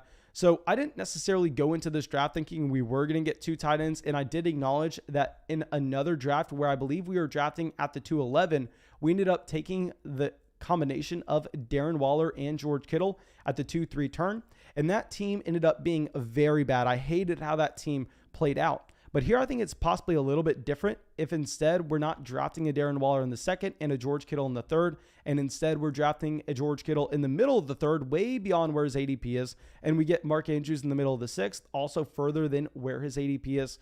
So yeah, I don't necessarily think that this is nearly as bad as what we did in the other draft. I'm going to be intrigued to see how it plays out and how many wide receivers we can load up on this roster, given the fact that we only need to draft 2 tight ends, we only need to draft 2 quarterbacks, and we're going to have all those extra spots. Also, we just passed 300 likes on the live stream. Thank you so much, my dudes. Okay, Milo says, why do you not like Mike Davis? A big thing with Mike Davis is I understand he currently projects to see a lot of opportunity, but what you find, seriously, every single year is the running backs that go in rounds 4, 5, 6, when you're drafting them based on their expected role and their projected opportunity rather than their talent and that role, usually you're actually really getting let down by those players, because even when they have the role, if it remains there the entire season, then you're not going to see them jump up and have top 10 running back upside, which we'd like to see. I mean, I think that we can safely say that both Josh Jacobs and Travis Etienne in that same round have top 10 running back upside that I do not think Mike Davis has access to. And also, if they don't have the talent, anything can really happen for them to lose that role. So like a 28, 29-year-old Mike Davis, not going to be that excited about him in that offense. Now, running back, wide receiver, the only positions we're looking at. And I think the play is wide receiver. Do we go Rager? Instead, we're just going to get a Nelson Aguilar. A Nelson Aguilar in the 12th. This is a player that's going to be he's going to be the wide receiver 1 for that team. And you're getting him more so because the best ball format for those random spike weeks. We can't take another tight end. Irv Smith, definitely a great value there, is alongside Mike Gesicki. But the problem is, I mean, we have Kittle. We have Mark Andrews. We can't go tight end again. Spack says, finally, I got my boy Terrace in a flock league. Okay, let's see where you got Terrace Marshall at. Okay, so Spack was building here. He gets Terrace Marshall at the 1204. I really like that Terrace Marshall value. I think that's great value. Brian says, Lawrence can still get you the rushing upside to not like Lance, but we know it won't be dry. I mean, I completely agree with you. That's why I'm significantly higher than consensus on Trevor Lawrence. And one of my favorite stacks to have at value this year in fantasy is actually the Jacksonville Jaguars stack. Maybe you get DJ Chark and Laviska Shenault, stack them with Trevor Lawrence. Maybe you actually go out and get a pass-catching running back with the Travis Etienne. But regardless, I really do like that stack. Okay, so Matt Ryan goes in the 13th. AJ Green at the 1302. And guys, if you have not hit that subscribe button, make sure you hit the subscribe button. If you have not dropped a like on the live stream, make sure you drop that like. Get us recommended out there. Now, we have 3 running backs on this team, so obviously we're looking to bring in more RBs. But the thing is here, am I really going to be taking a J.D. McKissick or Rashad Penny over these running backs that we know are going to be, these wide receivers that are going to be playing a lot of snaps? I mean, can we take them over? I don't know if we can. I mean, Emmanuel Sanders, he looks right now like he's going to be an every down player for one of the best offenses in football. I think this is going to be our first time drafting Emmanuel Sanders. This is a 34-year-old wide receiver. I think Gabriel Davis is the wide receiver you want to own in Buffalo outside of Stephon Diggs. But yeah, I think we get Emmanuel Sanders. I mean, he's attached to that offense. At the same time, he's going to be our wide receiver 7, I believe. Let me pull this up. Yeah, he's our wide receiver 7. So maybe we only draft 2 more receivers. Obviously, we need to get some running backs coming into this team. Eric says, how many subscribers did this channel have at this time last year? I believe 2,000 subscribers, my man. 2,000 was the number. Graylin says, Mason, on a scale of 1 to 10, how likely is it that my wife is leaving me? My man, considering the fact that you are in a Fantasy Flock Network live stream on a Friday night, I'm going to assume that you're a pretty cool guy. So I'll say that you're a pretty cool guy. You probably have a very hot wife, if that's the case. Maybe y'all are getting to the point where, I mean, I'd go a 6.34. On a scale of 1 to 10, we'll go a 6.34 from everything that I know about you based on the fact that you're hanging out in this live stream, you're subscribed to the channel. It's definitely higher than average, but that's because we all know everybody in this chat is very confident. And when you're confident, you rub people in the wrong way. Okay, so J-Buck says Zach Wilson is a great value in all formats. Wilson I actually am intrigued with. I'll say I definitely like him more in 6-point passing touchdown leagues, given the fact that you're not going to be expecting him as a quarterback that has a lot of rushing upside. So yeah, I like him in a 6-point passing touchdown format league, and also in best ball, because in best ball, you know, he's starting all 16 weeks. And when I say 16 weeks, guys, trust me, I understand there's 17 games in the year, but how many games are there for fantasy? 16. Okay, so now let's go through. Rashad Penny goes off the board at the 1403. Okay, good thing we went wide receiver, because you're seeing a lot of the other positions. Running back still falling. I really didn't think that the running back value was there at the moment. Okay, so SPAC ends up doubling up on the New England tight ends. That's very intriguing. I think if we were going to draft the New England tight end, I would prefer going with a Jonnu Smith, and I prefer not necessarily lining up both of those players, because I think you would rather just make a bet on one. But of course, you know, we love seeing these tight ends go off the board when we have both Hawkinson and Andrews. So when we're on the clock, do we have any Beasley news, guys? I know that he made the statement. I understand the vaccine stuff is going on, but has he said anything more about possibly not playing this season? I've not read anything. Running back, who do we have available to us? Running back's going to be James White. I don't think I can take James White here. I think we take and James White's off the board already. I think we take another wide receiver that's going to be playing in one of the league's best offenses. We're going to go with Cole Beasley. They run a lot of 3, a lot of 4 wide receiver sets. So we're just looking for some spike weeks here. Let's get Beasley as our wide receiver 8. It's Sammy Watkins at the 1408 directly afterwards. Deshaun Watson at the 1409. Okay, so Watson's flying up these drafts. I guess people are really putting some stock into Watson possibly playing this year. Nick says, use our promo code on Underdog Fantasy with promo code FLOCK. Got that $25, my man. Thank you for taking advantage of that deal. I'll be very happy to get you our 2021 draft guide. Just make sure you shoot me a DM on Twitter. Make sure you shoot me a DM on Instagram, really anywhere, and say, hey, Mason, I used your promo code on Underdog Fantasy. Here's my email that I did it with. That way you can confirm, and I'd be very happy to send you that draft guide, my man. J-Pats says, doing another draft tonight. Yes, sir, we are doing another draft tonight, and we are going to be doing 4 drafts if this live stream hits 600 likes. So make sure you go down there. Make sure you drop a like on the live stream for the grind. I know, guys, I heard the dog as well. I heard that dog. Okay, so after we decide to pass on running back there, which obviously we need running back, we don't have any going off the board. I just think that Running backs went a little too early in this draft for our liking. I can't be drafting a J.D. McKissick in that range. I can't be taking James White there, even though we didn't have the option to take either, really. But let me know what y'all are thinking. Let me know what y'all are thinking.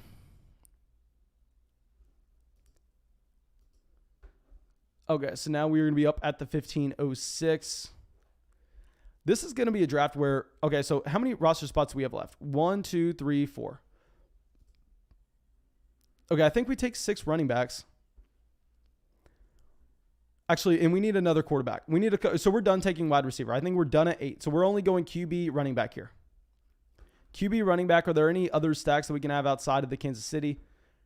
Do we just take Baker? Y'all know how much I hate Baker Mayfield. We did take Jarvis Landry with this team. We know we're getting all 16 weeks. Running back is a very flat tier here. It's not like I'm jumping up and down for Philip Lindsay. It's going to be our first team ever that we draft Baker Mayfield. I mean, I will say when we press that Mayfield name that we have to give the clarification just so everybody knows and everybody's on the same page in the chat that OU sucks. I have to make sure that everybody understands that. But yeah, Baker Mayfield is going to be the selection at the 1506. Now we have to pray that we get some running backs that we like falling to us.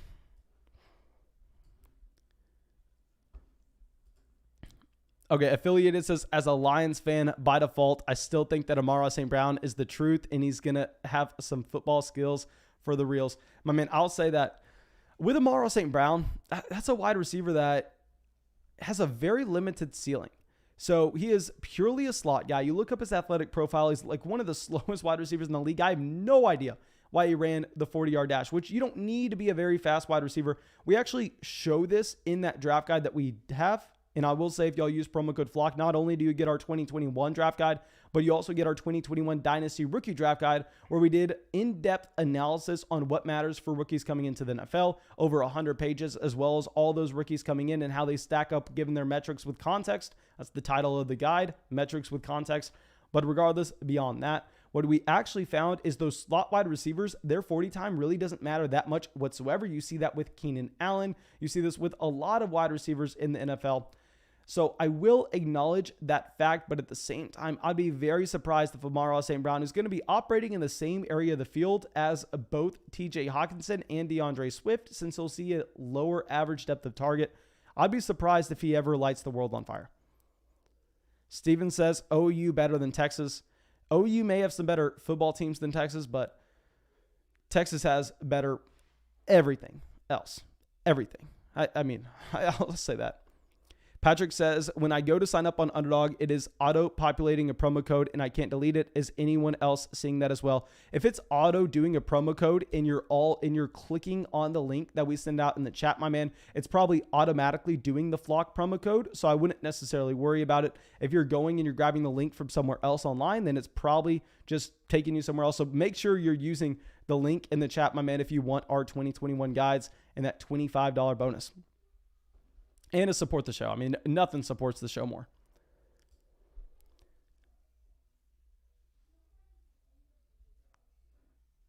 Okay, so now let's go through. Okay, guys. Okay, so Adam says, I had that too. I reached out to Underdog and Underdog corrected. But guys, okay, if this is a problem that a lot of people are having, can y'all let me know? Because I'm gonna need to know that. Can y'all shoot me a DM if that's something that you experienced? And here we only have the option to draft a running back. That's our only shot here. Do we just take a Damian Williams? Damian Williams, I think, is mainly overrated, but apparently he's going to be the running back 2 in Chicago if Tariq Cohen is injured. So I guess we take Damian Williams. I'm not very excited about it, but yeah, we'll go with Williams as our running back 4. I mean, that's my first draft. We drafted a lot of players for the first time in this draft. Okay, so we took Andrews there. Let's hide this video. That way we can go through and we can just scroll up. Let me show y'all also the beginning of the draft in case anybody out here is new. So this is what happened at the very beginning. Let's highlight our picks. We went Henry at the 106, Metcalf, Kittle, Mahomes, Jacobs, Andrews, Judy, Hardman, Jarvis, James Conner, Rondale, Nelson Aguilar, Emmanuel Sanders, Cole Beasley, Baker Mayfield, and Damian Williams. Okay, so Golf for Life says, where can I find the link for your draft? If you're asking for our draft guide, like I said, guys, once you use promo code FLOCK, what you need to do is shoot me a DM on either Twitter, Instagram, Discord, Patreon, And all you have to do is tell me, hey, Mason, I used promo code FLOCK on Underdog Fantasy. Here's the email I signed up with. That way I can check my list and I can confirm, and I will send it to you ASAP. I send it very, very fast. Okay, so Marquez Valdes-Scantling going at the 16-11. Maybe I need to start to give some more respect to Marquez Valdes-Scantling. I've actually moved him down a lot, considering the fact that, I mean, you do have Randall Cobb coming over. We know Randall Cobb is going to be getting targets, but a big thing is, I mean, you have Marquez Valdes-Scantling as a field stretching wide receiver. We know Randall Cobb's not running routes far downfield. So maybe we actually want to move Marquez Valdes-Scantling back to the range that he was before the Mecole Hardman signing, given Mecole Hardman's going to take more away from Amari Rodgers. Still, it's hard for me. It's hard for me to get that excited. Affiliated says, when Amara St. Brown has almost 1,000 yards on the season, you're going to owe me a six-pack, Mason. I got you, my man. I got you. You're going to have to remind me. I won't remember it, but if you tell me, I will definitely hit you up with that. Okay, Mike says, Team 8 is the best. What do you think, Mason? Okay, so let's go through. Let's look at Team 8. Team 8 is going to be Zeke at 8, Chubb at the 205. I'll say I don't like Nick Chubb or anything, but that is good value on Nick Chubb. Probably for Hopkins, but still, if you're going to drop Nick Chubb, I think the 205 is a great pick. McLaurin, this is like the three guys that I'm not drafting very often, but they fall extremely far where I'm kind of fine with it. DJ Moore, I like it. Kyler Murray. It would be very interesting to have that Hopkins stack if you decide to go with Hopkins in the second. Then wide receivers with Sutton, Devonta Smith, Mike Williams. I think you definitely want to be taking Jerry Jeudy over Courtland Sutton at this point. Zach Moss at the 908, Elijah Moore, David Johnson, Mike Gesicki, Christian Kirk, Cole Kmet. How many tight ends was that? 2 tight ends. Then you've yet to draft, actually, no, Zach Wilson as that quarterback. Okay, so that is a very intriguing build, but let's go back. Let's look at where we are going to be going right now. So like I said, guys, we only have one option. That option is going to be the running back position. And Darrington Evans, I am so reluctant to draft him here because he's handcuffing Derrick Henry. But at the same time, he is my best value available. I mean, he's like 20 picks ahead of ADP than everybody else. So can we really go anywhere else? I think we just get Darrington Evans. A big thing is we're finding our upside from the wide receiver position in this room anyway, as well as tight end. So we'll get Darrington Evans, even though, guys, like I said, I don't want people to be looking at that pick going, okay, Mason handcuffs his running backs. Mason goes out of his way to make sure he brings them in. But no, he was the best value available at running back by like 2 rounds. So I just kind of have to do it and kind of have to suck it up. Okay. Tanner says, Mason, I drafted Pitts today for the first time in an auction best ball draft. I don't know what to think. My man, what percentage of your budget did you actually use on getting Kyle Pitts? Okay, Golf for Life says, I did your 2 $100 drafts with your links through Twitter. Okay, so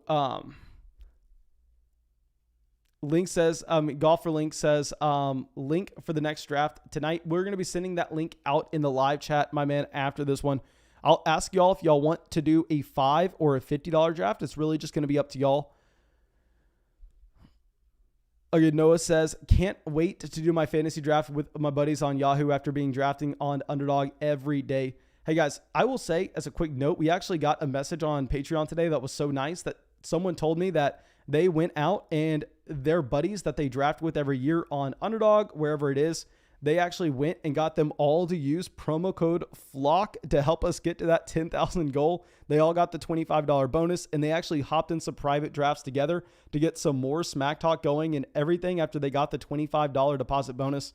So I will say that if anybody would like to follow that lead, I would be forever grateful if you go to your home league and go, hey guys, can we please all go draft over here? You give them that link, tell them to use promo code FLOCK for $25, and y'all can get some private drafts going before your main draft. And what's great about this is you don't have to do waivers. You don't have to make start-sit decisions.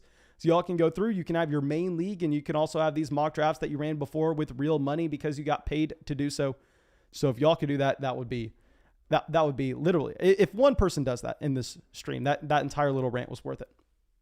Alex coming out with a massive donation says, can you imagine a 32-team, 53-round draft with the full NFL rules? UFF Sports is doing it right now, and I've got the second pick. Full dynasty, thinking, who are you thinking at 2? What?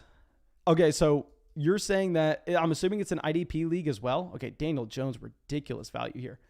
If it's going to be a 53-round league, I'm assuming it's IDP. It's going to be, obviously you're not considering a defensive player at that pick, but still it's just interesting to note. Okay, let me get my pick up here. We're going to go, we would have gone with a Darrell Williams, but it sounds like Jerick McKinnon maybe is taking that job. Is McKinnon already off the board? I don't think McKinnon is. I don't see him here though. I think McKinnon possibly is. So we're going to go with Ramondre Stevenson. Stevenson, a running back, I've been drafting in the last round in a lot of these drafts, hoping that he is someone that can go out there and he can command a role on this offense, given the fact that they really don't have anybody else that they're looking at.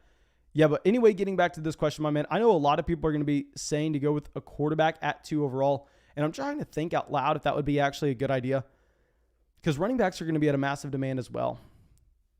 I would try to trade back. That would be my answer. If you can trade back, I would trade back, because if you don't get a quarterback at 2 overall, you're going to have possibly no quarterback options on the way back, depending on how your league plays it. So at 2, you don't know either. So you can't be taking Mahomes and then look like the idiot when all of a sudden nobody else takes a quarterback in the first round. Actually, I would take Mahomes because you're not going to be on the clock again until pick like 63. So yeah, I would take Mahomes. Okay, so let's get this off here. We are going to be getting another one of these drafts going. I think that we will send this poll out in the live chat real quick, asking y'all, do you want to do a 5? Do you want to do a $50 league? Okay, so let's get it going.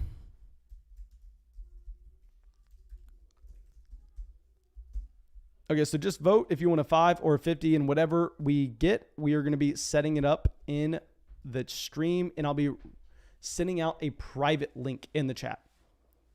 J-Buck says, are there offensive linemen? I have no idea how they would do offensive linemen. I mean, I think that there'd probably be a lot of conflicting stats. I don't even know where you would get your stat provider for offensive linemen. Okay, so it looks like there are a decent amount of people out here voting for the $5 league. And like I said, guys, if you're just now joining this draft, tomorrow night we are doing a $500 league. You heard that correctly. Tomorrow night we're doing a $500 league. You can play. All you have to do is come out. Come out, and the link will be sent in the chat, so make sure you're coming to that $500 league. Okay, so now let's pull this up. I definitely didn't like how that ended up going tight end there, so I think we learned our lesson. We're never going too early tight ends again. Okay, so let's get this going. $5 draft. Yeah, this is going to be a $5 draft, my dudes. Alex coming out with another massive donation. Says, we've added offensive linemen and even punters. It's a crypto project connecting athletes with NFTs to the fantasy aspect, reward each party involved. Non-snaking draft, leaning quarterback heavy. My man, I wish I could help you out with that, but it sounds like that is going to be for someone that's a lot smarter than me. I will say that. Thank you so much for the support of the channel. I will say that. I wish I could help you out a little bit more, but I am just not smart enough with it. Okay, Patrick says, just joined Underdog with promo code FLOCK. Much love. Thanks for the free cash. No, my man, thank you so much for supporting the channel. I'm sending out this $5 link out right now for y'all to hop in this $5 draft.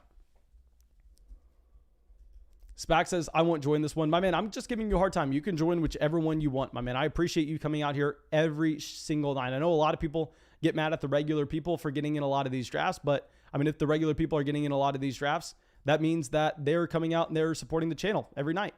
Okay, so let's move this down, guys. On 3, drop a like so we get the 101. 1, 2, 3. Drop that like. 101. 106 yet again. Are you freaking kidding me?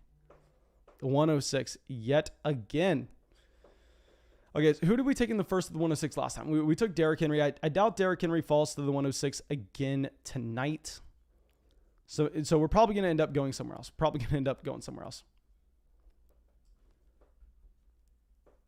Okay, so Patrick says, Payne, I just missed this draft. I mean, I am sorry to hear that. I am sorry to hear that, my man. Ron says, I got Madison with Cook and Pollard is in free agency. What should I do? I would prefer Tony Pollard. Guys, let me break this down real quick. The easiest way for me to explain why I do not like handcuffing running backs in fantasy, and I think that if you're handcuffing running backs, you're playing fantasy wrong, and instead you should be still getting those handcuff running backs, but for running backs not on your team, but for on other teams, is let's think back about all those teams that drafted Cam Akers. So you draft Cam Akers, and then you draft Darrell Henderson in the 10th round. All of a sudden, you go, okay, Cam Akers went down. I'm now most likely losing my league. maybe I still have a small chance because I took Darrell Henderson in the 10th. And that 10th round pick is now a 5th round pick in fantasy drafts. Maybe I still have some small chance that I'm clinging on to after taking Cam Akers in the 1st. Well, that small chance still isn't that high. Now, what if instead of that team that took Cam Akers in the 1st, what if it was the Dalvin Cook team? The Dalvin Cook team in the 1st round, instead of drafting Alexander Mattison later on, they drafted Darrell Henderson. Now, all of a sudden, that team's going, I have the best team in the league. It isn't even close. And that's what you're looking for. You're looking to polarize your teams. I'll explain it in a little bit further details. Okay, so we're at the 106. Let's see where this team decides to go directly ahead of us. Derrick Henry at the 105. So now I think we possibly go. So from a roster construction standpoint, given the fact that this is best ball and we're going to get that edge and that we only have to, actually this makes it where we can't draft Kittle if he falls to the 3rd. Kittle's been falling to the 3rd. We're going to get Zeke here. We really haven't drafted Zeke that much. I am going to be ranking Saquon Barkley over Ezekiel Elliott in fantasy this year, especially in a full PPR league. This is a half PPR, so maybe it's a little different. And at the same time, we have to understand I'm doing 200 of these drafts. So if I'm doing 200 of these drafts, if I can draft Saquon Barkley at the end of the 1st, I shouldn't be drafting him at the 105 every time, or I'm going to end up with 30% of my leagues where I own Saquon Barkley. And also, guys, let me get back to the handcuffing running backs. So a big thing is, especially when you're playing in the amount of leagues that I'm at, you really find it to be optimal to polarize your leagues where you go, I don't get anything for getting 6th, 7th place in the league. That doesn't matter to me at all. We want to have a portfolio of teams that are going to be either dead last or 1st. Because if you play in 100 fantasy drafts and in 80 of those drafts, you finish in 12th, you finish dead last. But in 20 of those drafts, you finish 1st. You're a very profitable player. You're one of the best players in fantasy in the world. So we want to be doing that. We don't want a lot of teams that are 4th, 5th, 6th, 7th. I don't want to mess around with that. I want to go for an elite ceiling. I want to go for a very low floor. I want to polarize those teams and make sure we're getting the correlation in our lineup to do so. Okay, so Alex coming out with another donation, says, all good, love the stream. I'll watch the chat for some thoughts as well. Mahomes, Murray, Herbert, Allen, all the main focus now. Full NFL rule set includes the cap. That is crazy, my man. That is a crazy format. That kind of hurts my brain to even think about. Okay, so now we have some wide receivers going off here. Calvin Ridley, DeAndre Hopkins, DK Metcalf. So after going with Zeke, do we possibly double up on running back here? Obviously, Taylor is a massive faller given the fact that I think we're going to try to go a little bit running back heavy. I want to see how this turns out. We're going to go with the Joe Mixon at the 207. We're going to get a lot of running back touches in here with Ezekiel Elliott and Joe Mixon.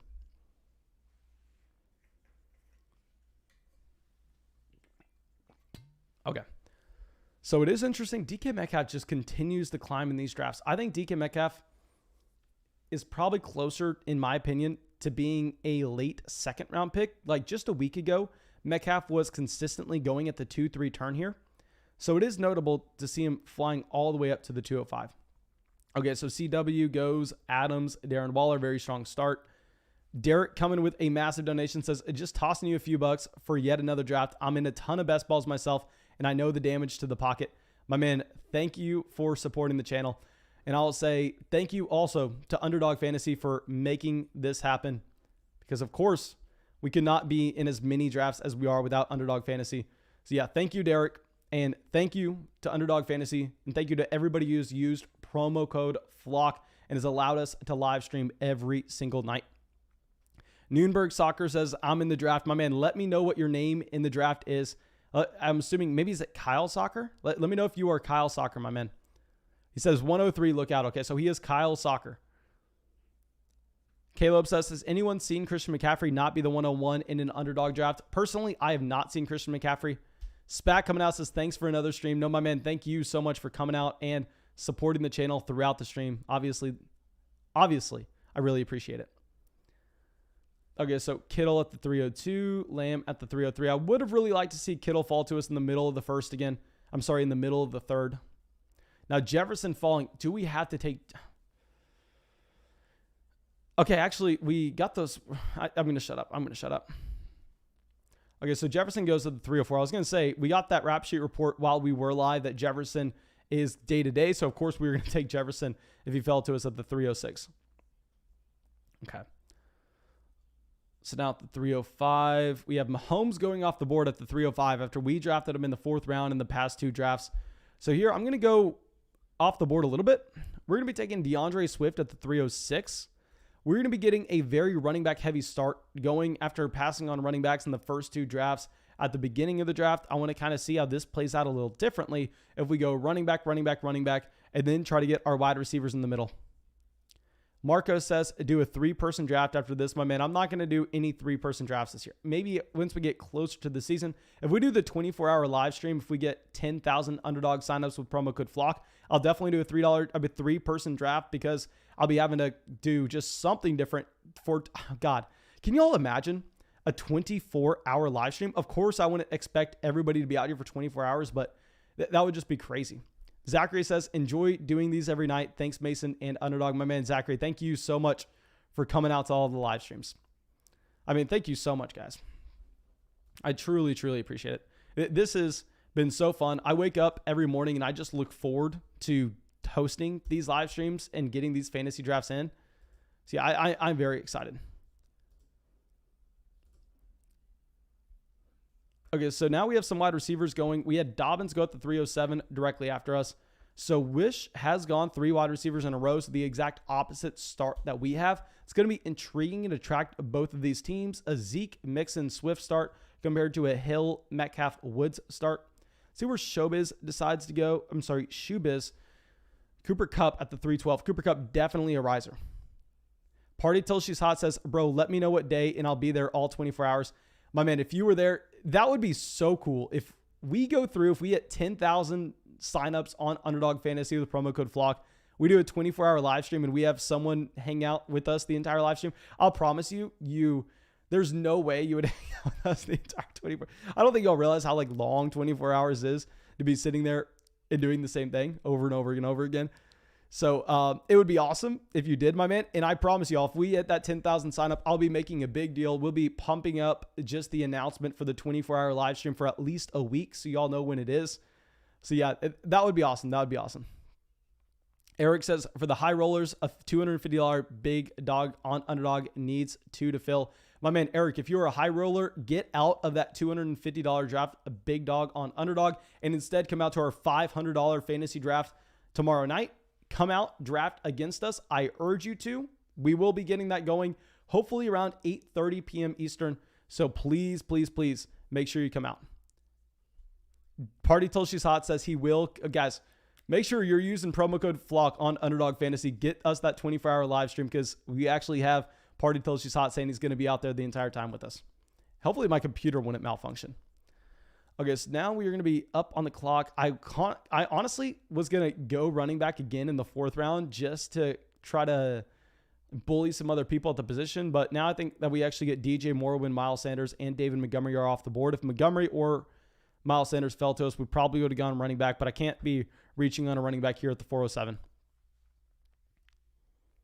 J-Buck says, if it's on a weekday, I can swing most of it. We'll definitely figure it out. I would be making polls. I'd be figuring out what day works best for everybody. It would be a lot of fun. It would be a lot of fun. Okay, so Spac says, I need J.K. Dobbins shares like I need water to survive. Spac, did you end up getting in this draft, my man?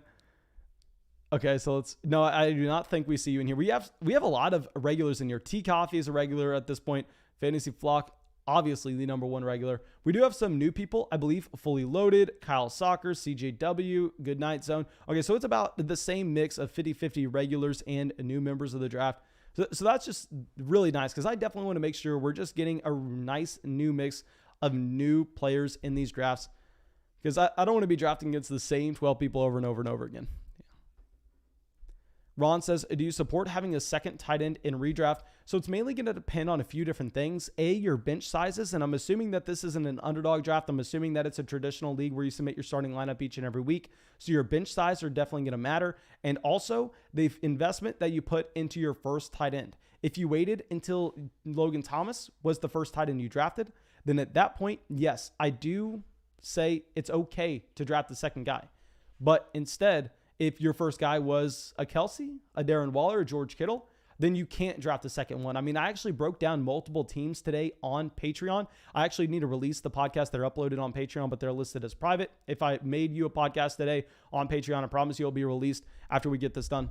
And a couple teams actually had Travis Kelsey that they drafted in the first round in a traditional redraft league where they only had like 6 bench spots. And one of the teams was rostering Rob Gronkowski. And I was telling him, I was like, man, Rob Gronkowski is never doing anything for you here. You got to go. You got to package him together with another wide receiver. You got to get a slight upgrade in your starting lineup. Or honestly, just go out there and cut him, given the fact that I can tell the players in the waiver wire are going to be the same caliber, and I'd rather have a running back with this roster construction. So it depends on a couple different variables. I will say, guys, if y'all didn't, actually, I don't even know if I want to make that announcement. Let me think on it. Maybe I'll make that announcement. Okay, so I do not want to go with Kyle Pitts. Quarterback, we don't have any of the stacking options. I don't want to go with an Odell.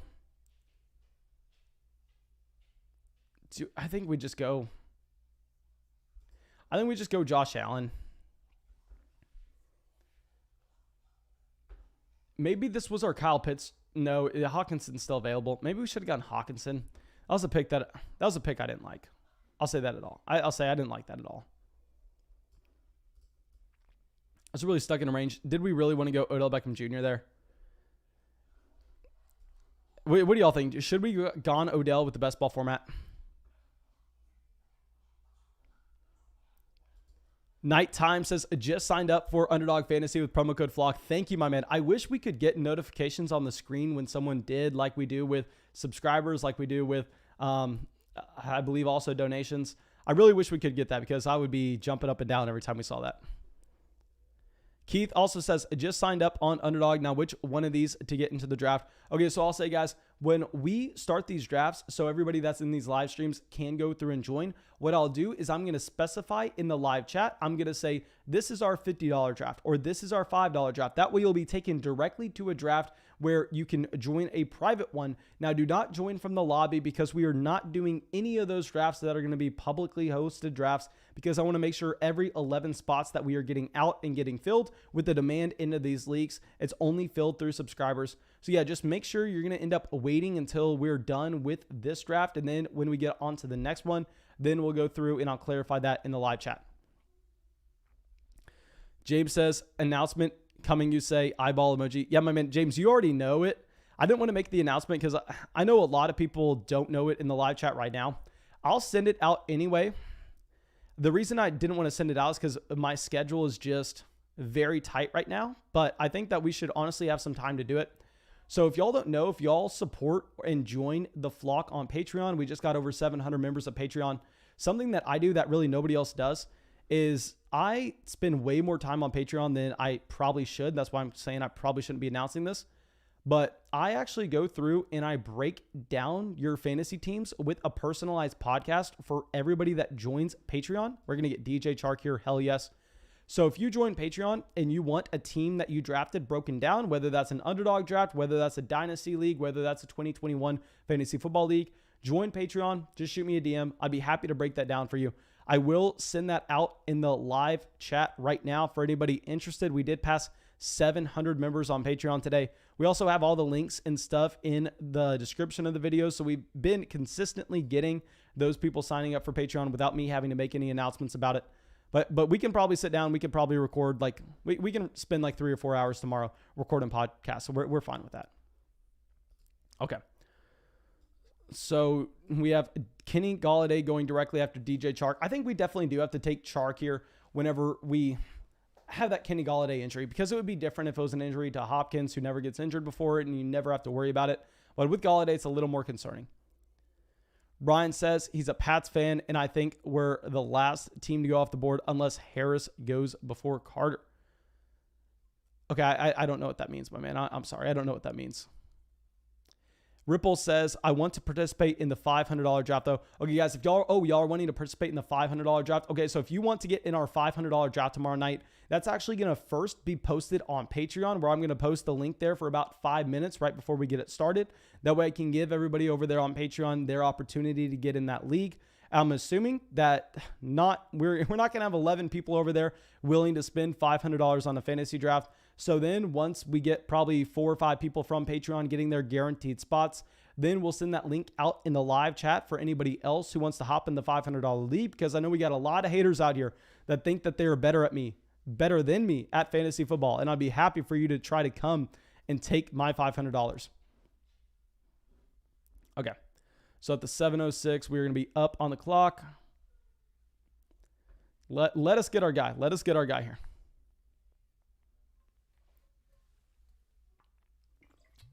Come on, Dramos. Pass on him. Pass on him.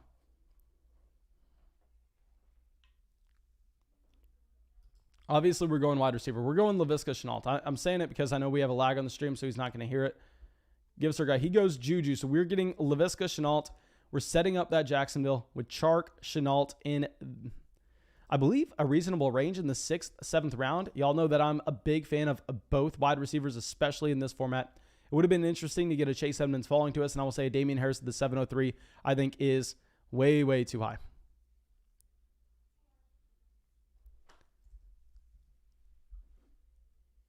Okay, Echo says, what's the dollar amount for the next draft? I don't know if we're going to be doing another draft after this. It's mainly going to depend on kind of the demand that we see. I previously had set the goal that if we hit 600 likes on the live stream, we would definitely do a 4th draft. This is our 3rd. Maybe I can be talked into moving down that goal. What do y'all think is a realistic goal from here to get another stream going? Because I think maybe 600 was a little too advantageous. Maybe that wasn't a fair thing for me to even say in the first place. Let me know what y'all think a fair thing is. Okay, Patrick says, David says, I got to get Juju. I'm assuming that Juju is probably going to go in the 7th. I was going to be fine with either guy, to be honest, but I think when we go Chark in the 6th, I really like betting on the offense and going with Shenault.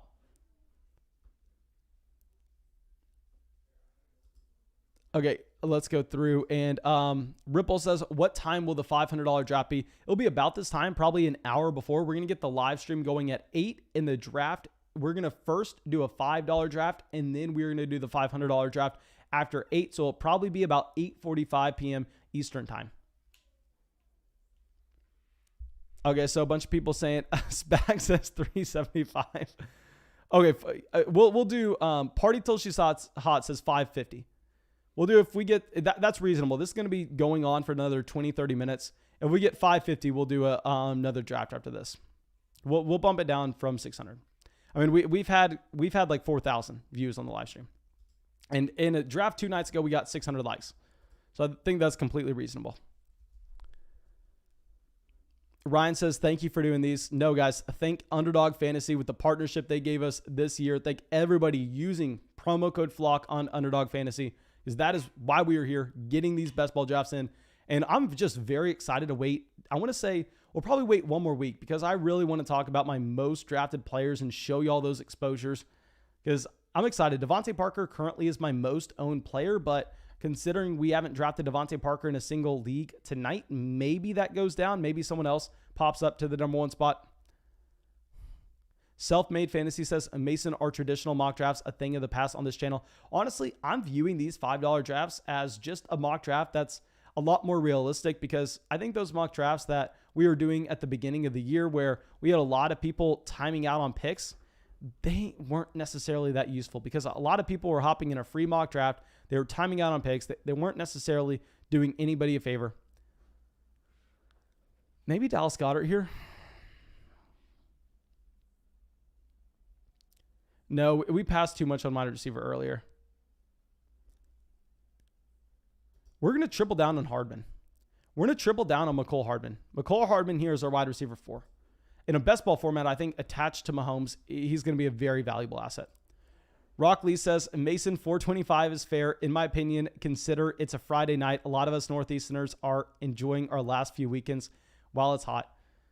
My man, thank you for making the donation, of course, but I think 425 is too low of a bar, to be honest. We're gonna do 450.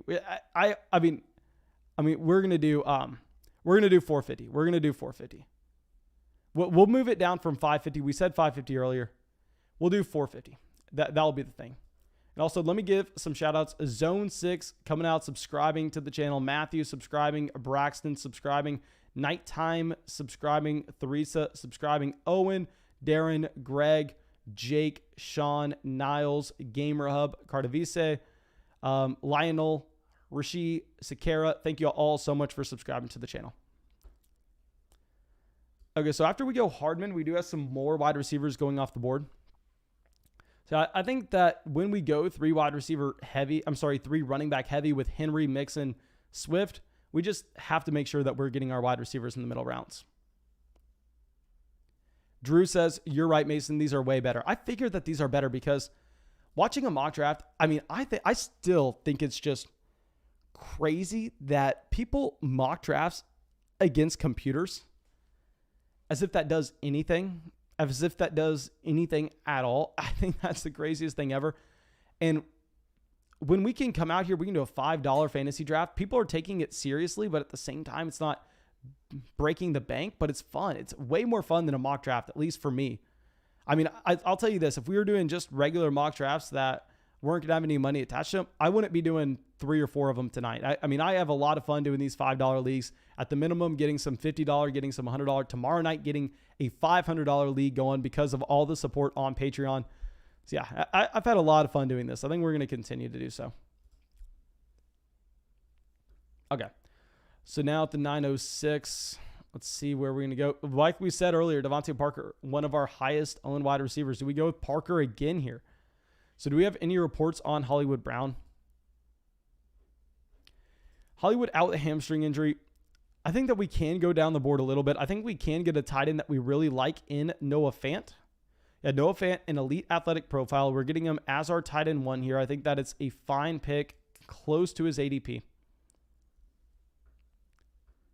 Party Till She's Hot says, Underdog Fantasy, best ball, changed my life for the better. My man, I am with you. I promise you that. Ivan says, is Jefferson's injury that serious? No, it sounds like Jefferson is going to be okay. Tom Brady at the 907. I really hate that we panicked and took Josh Allen. I really hate that we did. In the $500 draft, I can't make panic picks like that. We got to take Robbie Anderson there. Robbie Anderson's the better play. If we took Diggs earlier in the draft, then yeah, we're taking Allen in the 5th. But taking him at the 506, that's just not good. Alex saying, can't wait to have that 53 team of mine broken down on Patreon. Any level, sign up for the brain power required. Just teasing you, but yeah, our league is a lot. My man, thank you, of course. And I'll say, also on Patreon, guys, you can either sign up for Flocker or Mother Flocker to get a team broken down. You don't have to sign up for Mother Flocker. Mother Flocker is for people who want the draft guide and they don't want to deposit $10 on Underdog Fantasy. I'll definitely advise you to deposit $10 on Underdog Fantasy. So yeah, my man, I will be happy to break that team down for you. But of course, I'm going to have to be completely transparent saying that I don't know how much my opinion is going to matter there.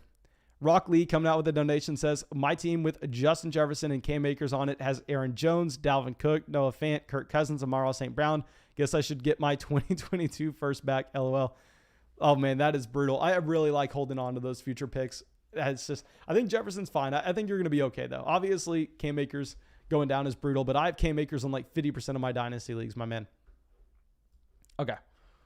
So now let's pull this up. We're at the 10:07. So I think we go anywhere but quarterback. We just can't take a QB after going with Josh Allen in the 5th. I hate that panic pick. I hate it so much. Gus Edwards at the 10:06. Lock him in. Actually, yeah, no, let me think. Yeah, he's clearly the best wide receiver before tier fall off. We're going to go with Marvin Jones.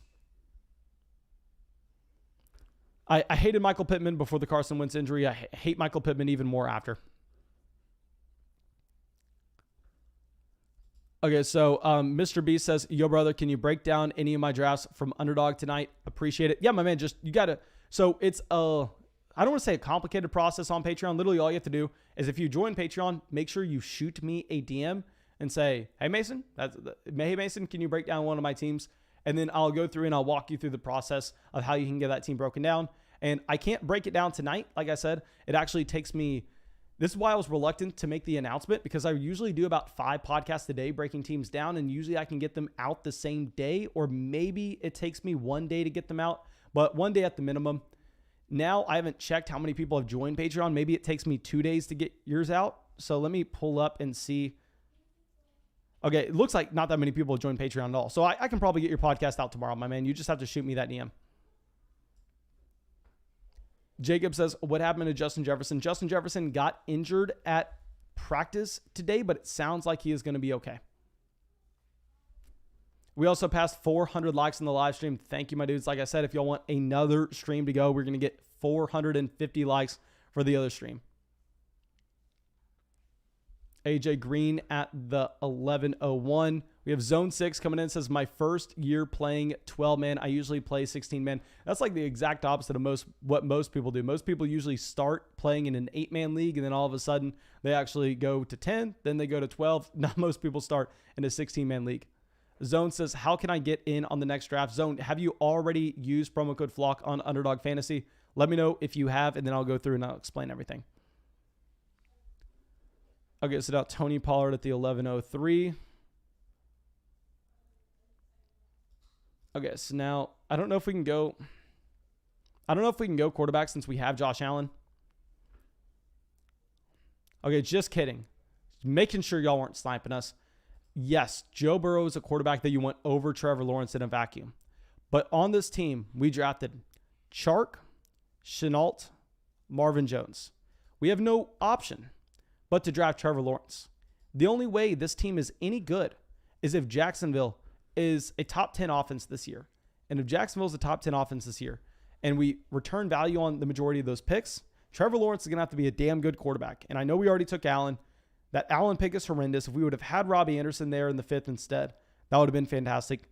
But we have to draft Trevor Lawrence when we make that investment into Jacksonville. Literally, this team can't be good without Trevor Lawrence being good, so might as well double down. Okay, Nunberg Soccer says, thoughts on the 103? Yes, sir. Let me pull this up for you, my man. Let me hide my screen real quick. Oh, wrong screen to hide. Okay, so now let's go. And at the 103, Alvin Kamara, A.J. Brown, CeeDee Lamb, Jamar. Okay, so the first 5 rounds is fantastic. I mean, I wish we would have had a start like this through the first 5 rounds. Then, my man, I think you were just flexing on us, to be completely honest. Telling us this isn't your best start. Then you get that stack with CeeDee Lamb with Dak Prescott at the 610 at a massive value. Then Damian Harris at the 703. I do not like Harris at the 703. I mean, I think if you pass on Harris instead, you just wait a little bit on running back. I prefer getting like a James Conner in the 10th round. I prefer getting like a Kenyon Drake in the 11th. Because when you draft Damian Harris here, you pass on Juju, Laviska Shenault, Antonio Brown, Michael Gallup. I mean, I think the pick at the 703, to be completely honest, is Michael Gallup. And I think that would have been a smash pick. And then you can kind of pivot over and you can get some running backs here in possibly the 9th. You go with the Zach Moss or a Melvin Gordon. That, in my opinion, that would have been the play. Now, fine with Jarvis Landry in the 8th, Tyler Higbee in the 9th. I think that obviously would have been really nice to see Dallas Goedert fall, but he doesn't. Fournette in the 10th, Pollard in the 11th. Yeah, so I like that team overall. I like the team overall. There is one thing that I would have changed, and that's the Damian Harris pick, but outside of that, I really like it. Okay, so now we are about to be back up on the clock. And at the 12:07, let's see where we are going to go. So we have 2 quarterbacks, 3 running backs, 5 wide receivers, and a tight end. So obviously, we're never looking at quarterback again in this draft. And here, we definitely want to be going with Emmanuel Sanders, the highest player according to ADP. And at the same time, we have Josh Allen, so it's a no-brainer pick. We needed a wide receiver. Okay, so now let's switch this over. Okay, Naheem Hines at the 12:02. And I'll say Emmanuel Sanders is a wide receiver that I like a lot more in best ball, given the fact that he's not someone that ever has the ceiling to be going out there and making every single week startable for you, but you're more so looking for just that one bomb from Josh Allen, which I think we can take advantage of in this format. Cool Kid Jordan coming out says, Swizz, I took your advice. I drafted Ryan at the 101. Okay, we're gonna start to ignore him. Okay, Nathan Bierman says, Mason, can you look at my team at the 109? Yes, sir. Let me pull this up for you. Barkley, Hopkins, McLaurin, Y'all know I'm not a fan of McLaurin, but the reason I was screaming that McLaurin was overrated at the beginning of the offseason is given the fact that he was consistently going ahead of Allen Robinson, CeeDee Lamb, Keenan Allen. I hated that, but if you're getting him at the 309, I'm fine with it.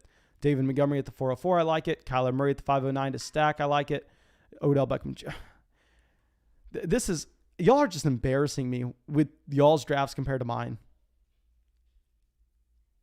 I'm not even going to talk about the rest of your draft, my man. It's making me feel self-conscious. It's making me feel bad. It's making me feel like I'm just burning all this money that we're doing on these drafts.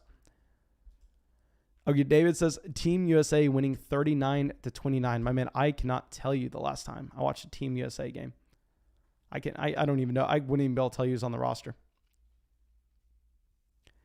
Cool Kid Jordan says definitely gonna join the $500 league. Let me know when's the time. My man, I am assuming you're definitely not joining the $500 league. Yeah, there's no way you're joining the $500 league. I'm sitting out in the live chat, so you can join it if you want. Come out here. I'd love to have you in there. I'd love to have you in. It's going to be most likely at 9:30. I'm sorry, probably 8:45 Eastern tomorrow. 8:45 Eastern. Okay, so Paris Campbell, Cole Beasley. I would have liked to get Cole Beasley coming back to us in the 13th, given the fact that it would have been at value, and we have Josh Allen.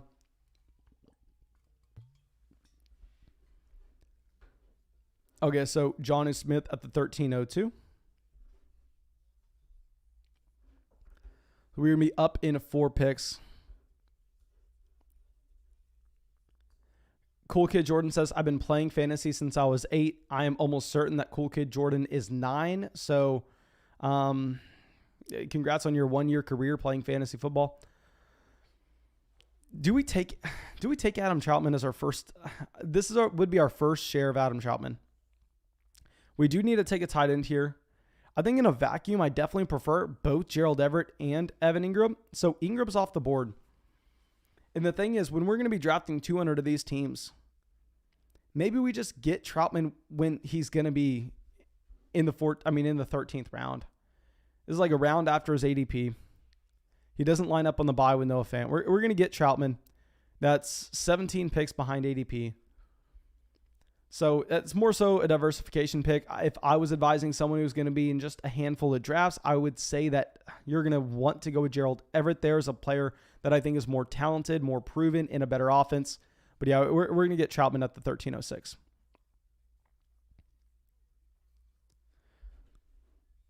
Okay, we're going to mute Jordan. I think we can all safely say that he is just liking to troll people in the chat right now. I muted him for like 30 seconds earlier just to kind of tell him to like make sure you're done trolling. And I want to say that there have maybe been like 4 people ever of the 2 years of live streaming almost every night on this channel that's permanently gotten muted.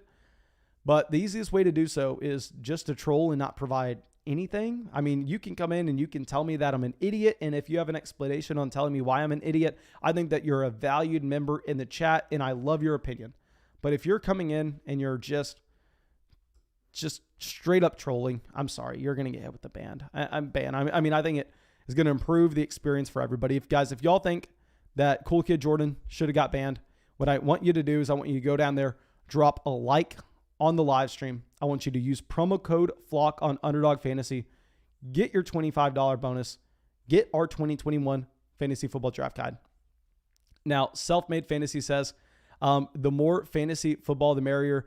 Thanks for introducing me to Best Ball. Mute the kid. Thank you, my man, for coming out and always being out in these live streams. Okay, so T.Y. Hilton at the 1312. Okay, so Showbiz is hammering in these wide receivers. Let me show off this team. I always like showing off teams that look like they're built slightly differently.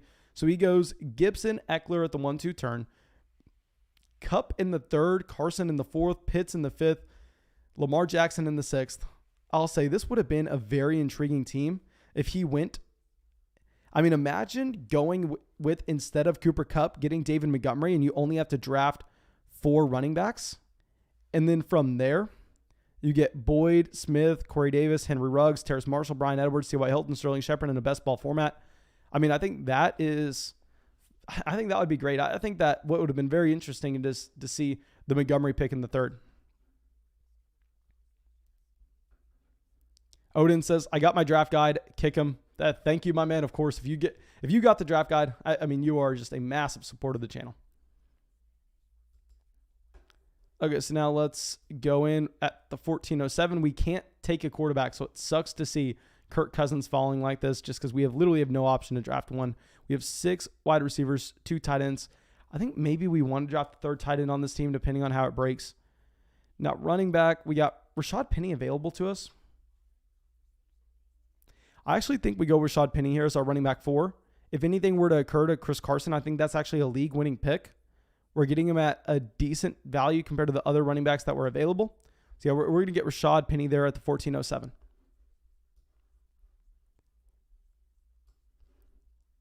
Okay, so Alan says, did I miss hearing your comments about Barkley possibly not returning until week 3? If so, could I get a quick recap? My man, with Barkley, I don't necessarily want to read too much into that right now. Can we wait a week and then can we go and talk about Barkley a little more? Maybe I'm just biased because I really want Barkley to be back week 1. But I'm going to take a rain check. Let me take a rain check. Can we wait 1 week and evaluate Barkley? Dwayne says your quarterbacks have the same bye.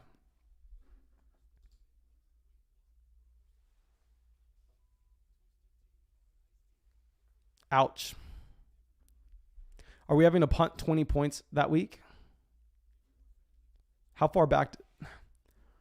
I'm going to have to think on that one. I don't think we can draft the 3rd quarterback. That Josh Allen pick was so bad. I don't think we can draft the 3rd quarterback, to be honest, with this build. When you take Allen in the 5th and you take another quarterback in the 11th, we literally, if we draft the 3rd just to fill that 1 week, we're dead. We don't have enough firepower across the other spots in the roster. So I'm sitting here, y'all caught me. I'm like a deer in the headlights trying to figure out, is it better to punt the 20 points that we would have in week 7?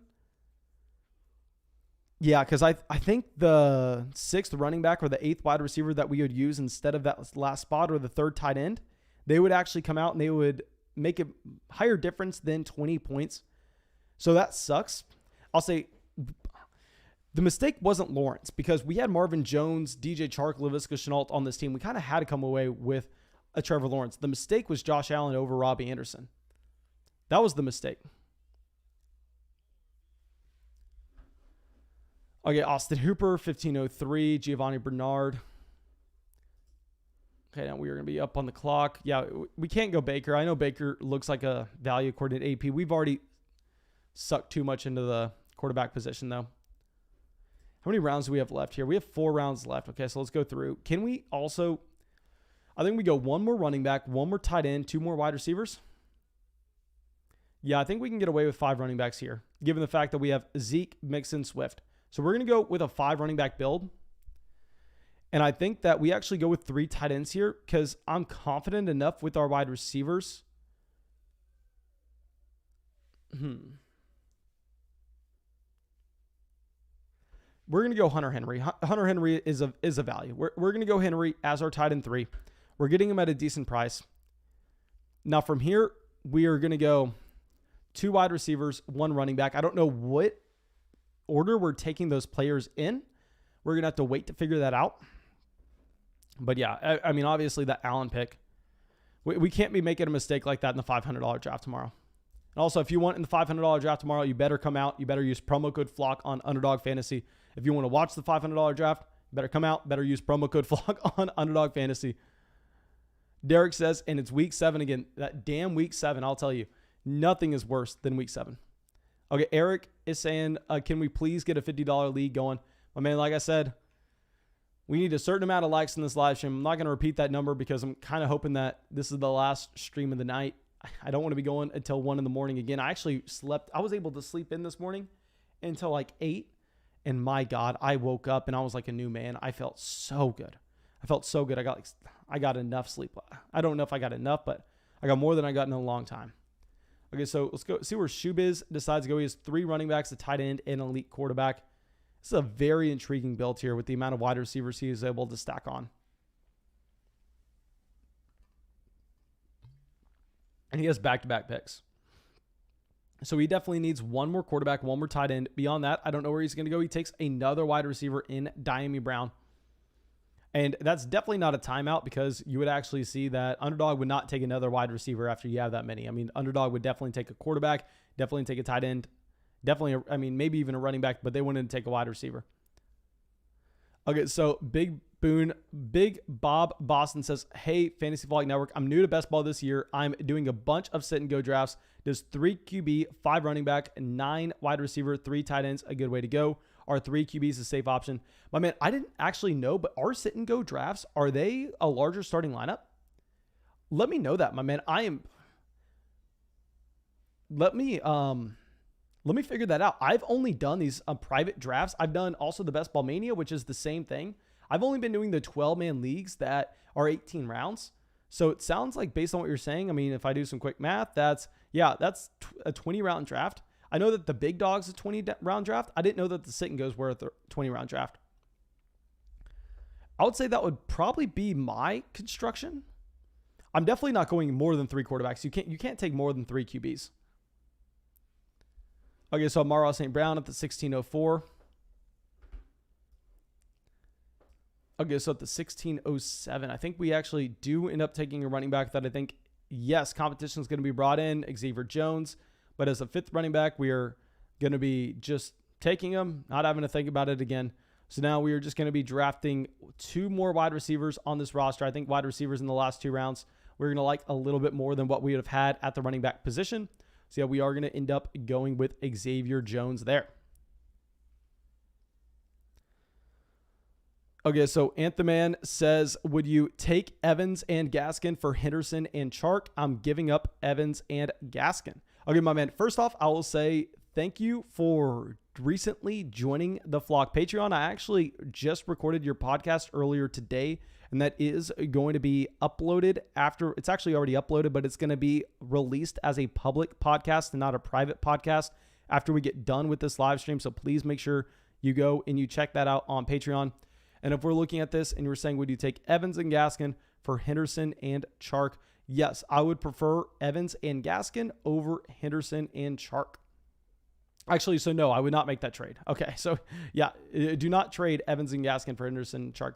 I just really do think that they bring in more competition in LA. Odin says, Mason, how did I do at the 101? Okay, so getting the gift of CMC. The wrong pick here is Edmonds. And David Johnson's a horrendous pick. I think you did really bad at the 101, to be honest. The gift that Christian McCaffrey gives you is that you don't have to go through and roster as many running backs as you would see from another build.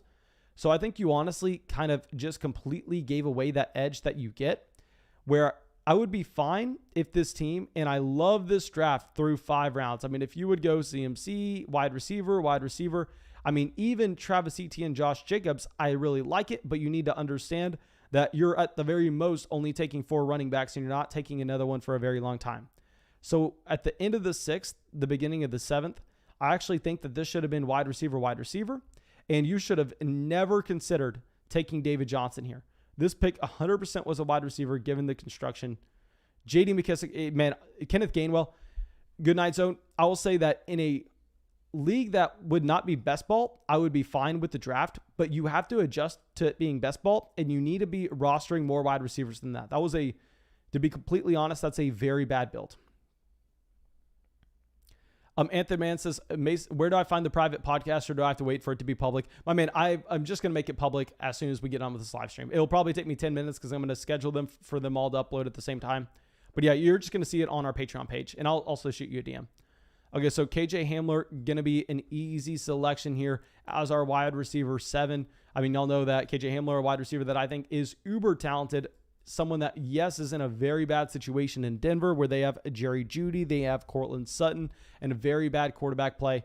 But, I mean, I think that you're looking at KJ Hamler just as an option that is also going to give you spike weeks because he has that elite speed. He can stretch the field. So, yeah, I really like KJ Hamler there at the 1706. Okay, Robert says, who do you like more, TJ Hawkinson or Mark Andrews? My man, they are in the same tier for me. I actually think we slightly prefer TJ Hawkinson if you're playing in a full PPR format because we know that Hawkinson's actually going to get more volume than Mark Andrews. But I think given the offenses that they're playing in, Mark Andrews is potentially going to be more efficient with the targets that he gets. So maybe if you're playing in a half PPR league where you're more so betting on touchdowns, like would be a league like Underdog, then maybe in a format like that, instead you actually go with a player like a Mark Andrews. Okay, so Dwayne Eskridge at the 1710. JN says, someone take a Duvernay or Marcus Johnson. Listen to that sensei. My man, JN did not get in many of these drafts. Got in one draft tonight, which of course is a lot for a lot of people, but JN usually in every single draft. I don't know if you have some stuff going on that you need to take care of at the house. And of course, my man, I'm wishing you the best. I don't know if you just wanted to give some other people some shots in here, but I'm sad you were not able to show everybody what was up with some Colin Johnson and Devin Duvernay at the end of the draft. Eric says, stop drafting running backs after ETN until 10th round or later. Do not draft more than 5. Yeah, I think that. Good night, Zone. It says, thanks for the critique. This was my first ever best ball draft. Yeah, my man, I need to go through and I need to make I know not a lot of people on YouTube would be interested in it, but for everybody that's used promo code FLOCK, I think I need to go through and I need to make a video talking about best ball construction. I'm going to do that. It's going to be very difficult because it's a very complicated thing to understand, which is why I try to talk through my process a lot here, with why I say that if we take someone like a Kelsey in the first, how it's such a main advantage because it means we only have to take one tight end later on and stuff like that, where we say it's the same thing about elite quarterbacks. And we say that sometimes you can go at wide receiver quantity over quality. So I'll try my best to make a video that makes a lot of sense and at the same time, in my opinion, is very thorough with best ball roster construction. At the very least, maybe I can come up with some simple rules. I think it will help some people out.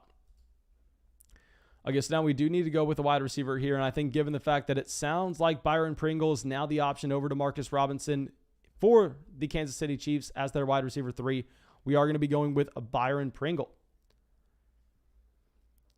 Okay, so guys, I see that we did not hit 450 likes in the live stream, so it looks like this is going to be our last draft of the night.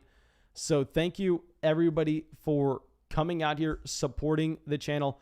And if you want to come out and get in our $500 draft tomorrow, make sure you are subscribed. Make sure you hit that bell. You can come out, you can take my money and show me what is up. How we are going to do it is I am going to first go through and send the link out to Patreon to let everybody have that shot to join. And then after they get their shot to join, we will be sending that out in the live chat for the rest of the people to take those last few spots. So yeah, let me scroll up real quick. Y'all saw the bottom of the draft board. Let's show the very top of the draft board. You can take a screenshot. You can pause it. And also, guys, I will be sending, real quick before we end it, I'm going to be sending a link out to our free fantasy football group chat. If you decided to sign up for Underdog Fantasy with promo code FLOCK tonight, make sure you shoot me a DM on either Twitter, Instagram, Patreon, Discord, wherever it is. Go, Mason, I signed up for Underdog Fantasy with promo code FLOCK. Here's my email. That way I can go through, I can confirm your email, and I can get you that draft guide. But if you don't have a Twitter, you don't have an Instagram, that's completely fine. Here's our free fantasy football group chat. You do not need a email. You do not need you don't need a credit card. You don't need anything. It's like no strings attached. You literally press the link, create a nickname, then you're in a group chat with like 4,000 or 5,000 other people that are just always talking fantasy football. But yeah, thank you, my dudes. Just sent that out. And it looks like, yeah, we still did not hit 450 likes. We got close. We hit 444, but looks like we didn't. And yeah, thank you, my dudes. And I'll see y'all tomorrow night with our $500 fantasy draft.